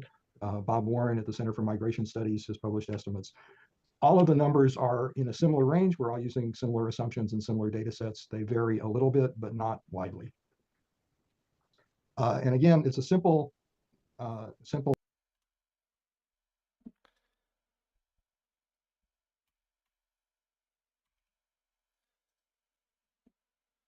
Okay, Bachmeyer. DHS, Department of Homeland Security.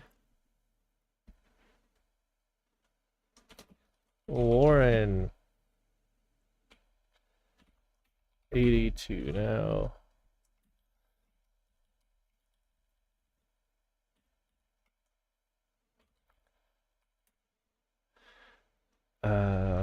Center for Migration Studies by National Study 96. Widely. And again, it's a simple equation. And I use the term immigrants here. The unauthorized counted is the number of immigrants counted minus the lawful immigrants. There's a population of foreign-born population that we don't consider part of the immigrant population. These are legal temporary migrants. And the way we handle it as Pew is we take them out of the survey. These are people here on student visas, temporary work visas, H-1B, J visas like visiting professors, foreign diplomats, and so forth. And so by taking them out of the survey, we can focus on the immigrant population here. So who are the lawful immigrants? Well, the lawful immigrants are the people we put into our estimates. And the main group are people who arrive with green cards, legal permanent residents. The Department of Homeland Security and its predecessor, the Immigration Naturalization Service, provide annual data, annual counts of this.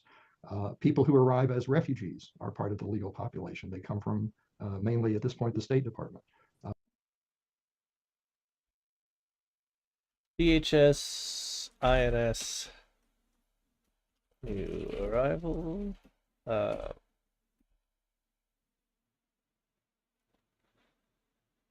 lawful permanent resident, green cards, refugee arrivals, State Department, DHS, INS, ORR. People who get approved for asylum get added to the lawful immigrant population. And finally, there's a large group of people getting legal permanent residence who have been in the country on various temporary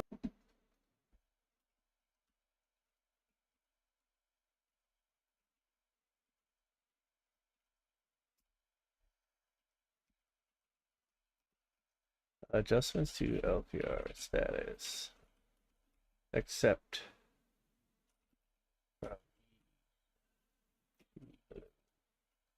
DHS INS.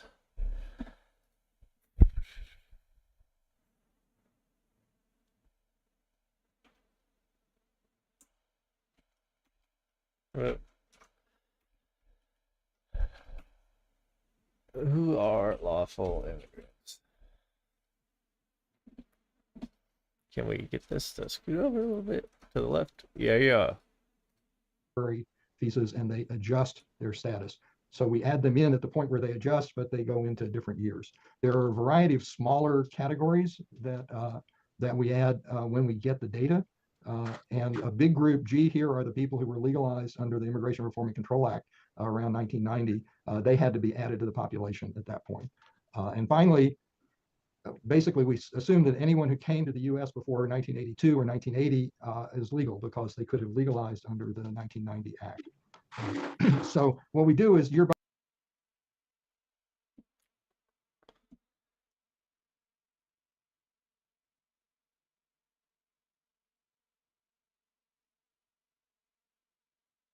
Amerasians? America Asians? Amerasians. I've never heard that. Is that like Pacific Islanders?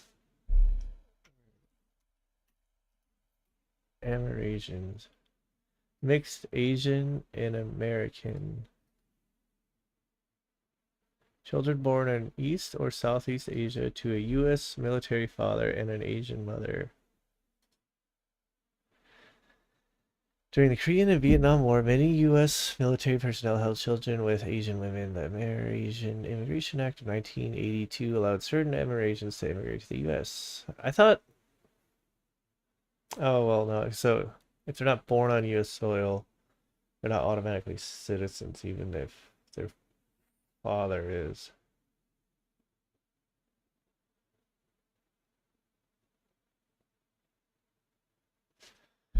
Amerasians have felt unrooted and unwanted in Vietnam because they were a reminder of the Vietnam War. I wonder. War babies or GI babies? Probably better to just say Amerasian. Okay, interesting.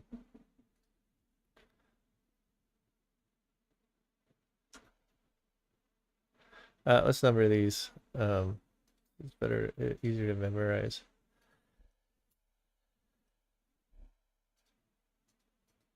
Woo.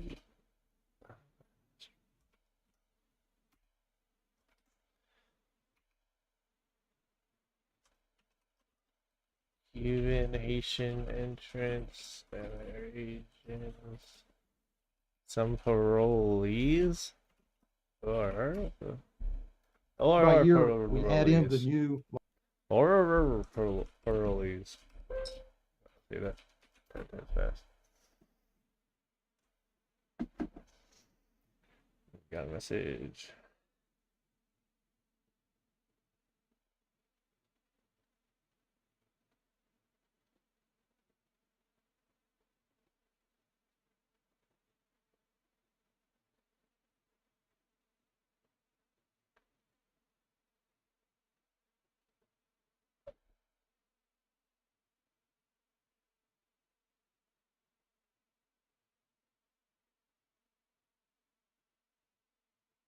Oh, a few messages.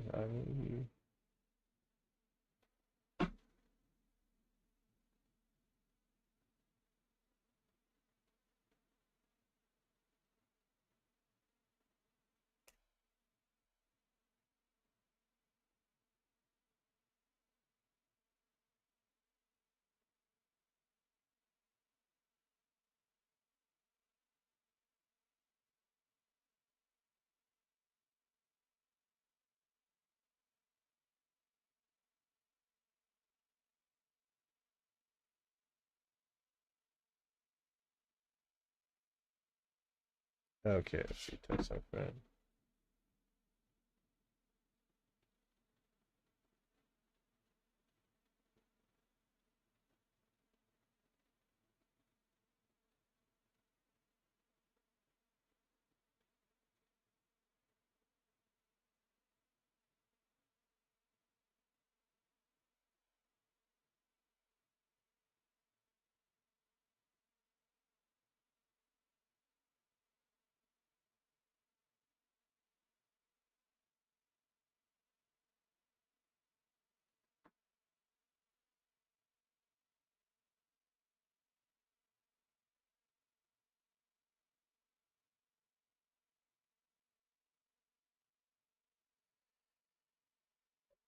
Okay. Stay on top of my messages.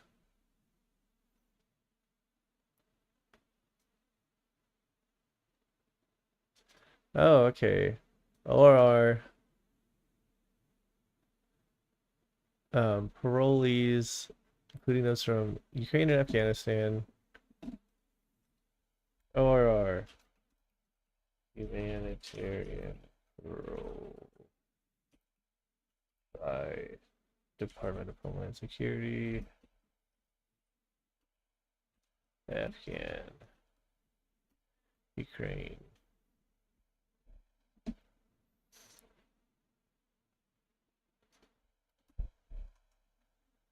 If only, well, can we get, yeah.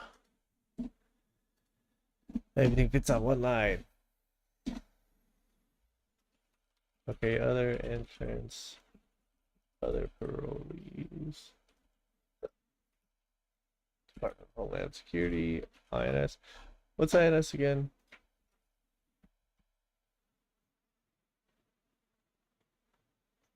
Immigration. No, no.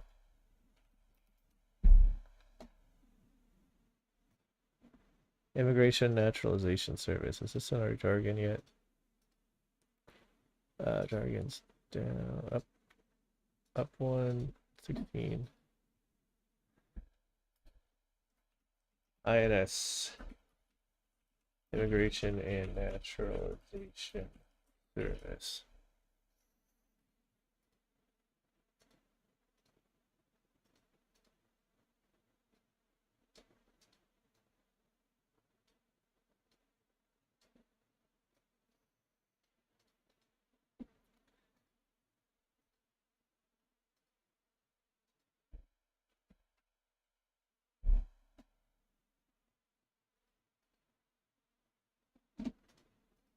Okay, we got another one. ORR. Office of Refugee Resettlement.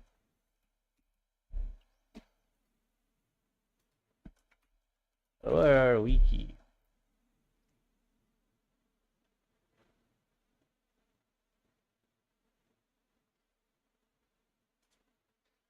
Okay, I'm assuming they're under. Oh,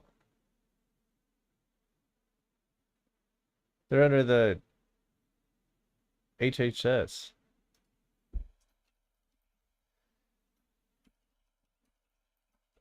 Health and Human Services.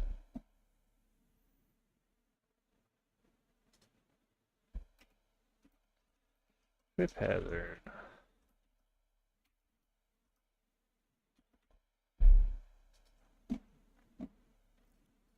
Lawful immigrants, we take the population from the previous year, allow for mortality, immigration, and we put in state-to-state movement to estimate the legal population.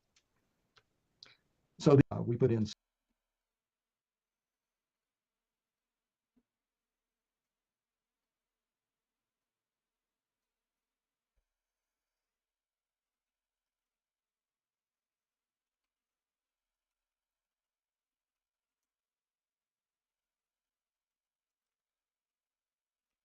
Laws and laws.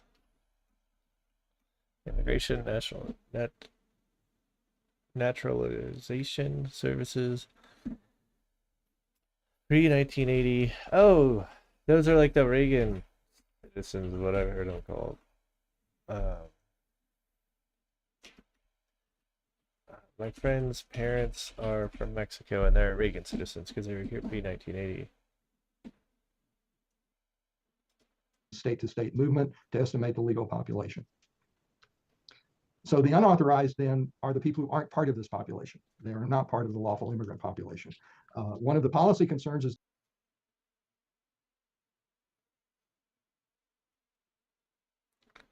Okay, we're gonna just copy the slide down here.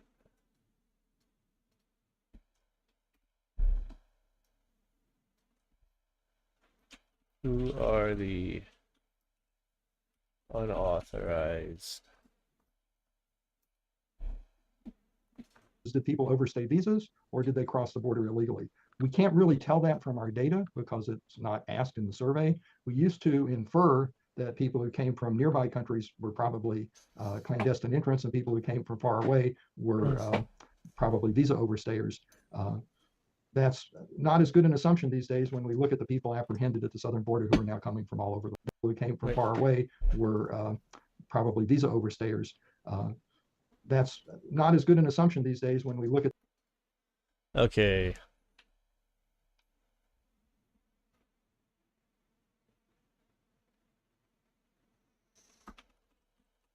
Overstays versus EWIs. Illegal entrance. Okay. Actually, I'm gonna take a streaming break, but I'll be back in about half an hour. All right. Ta-ta, everybody.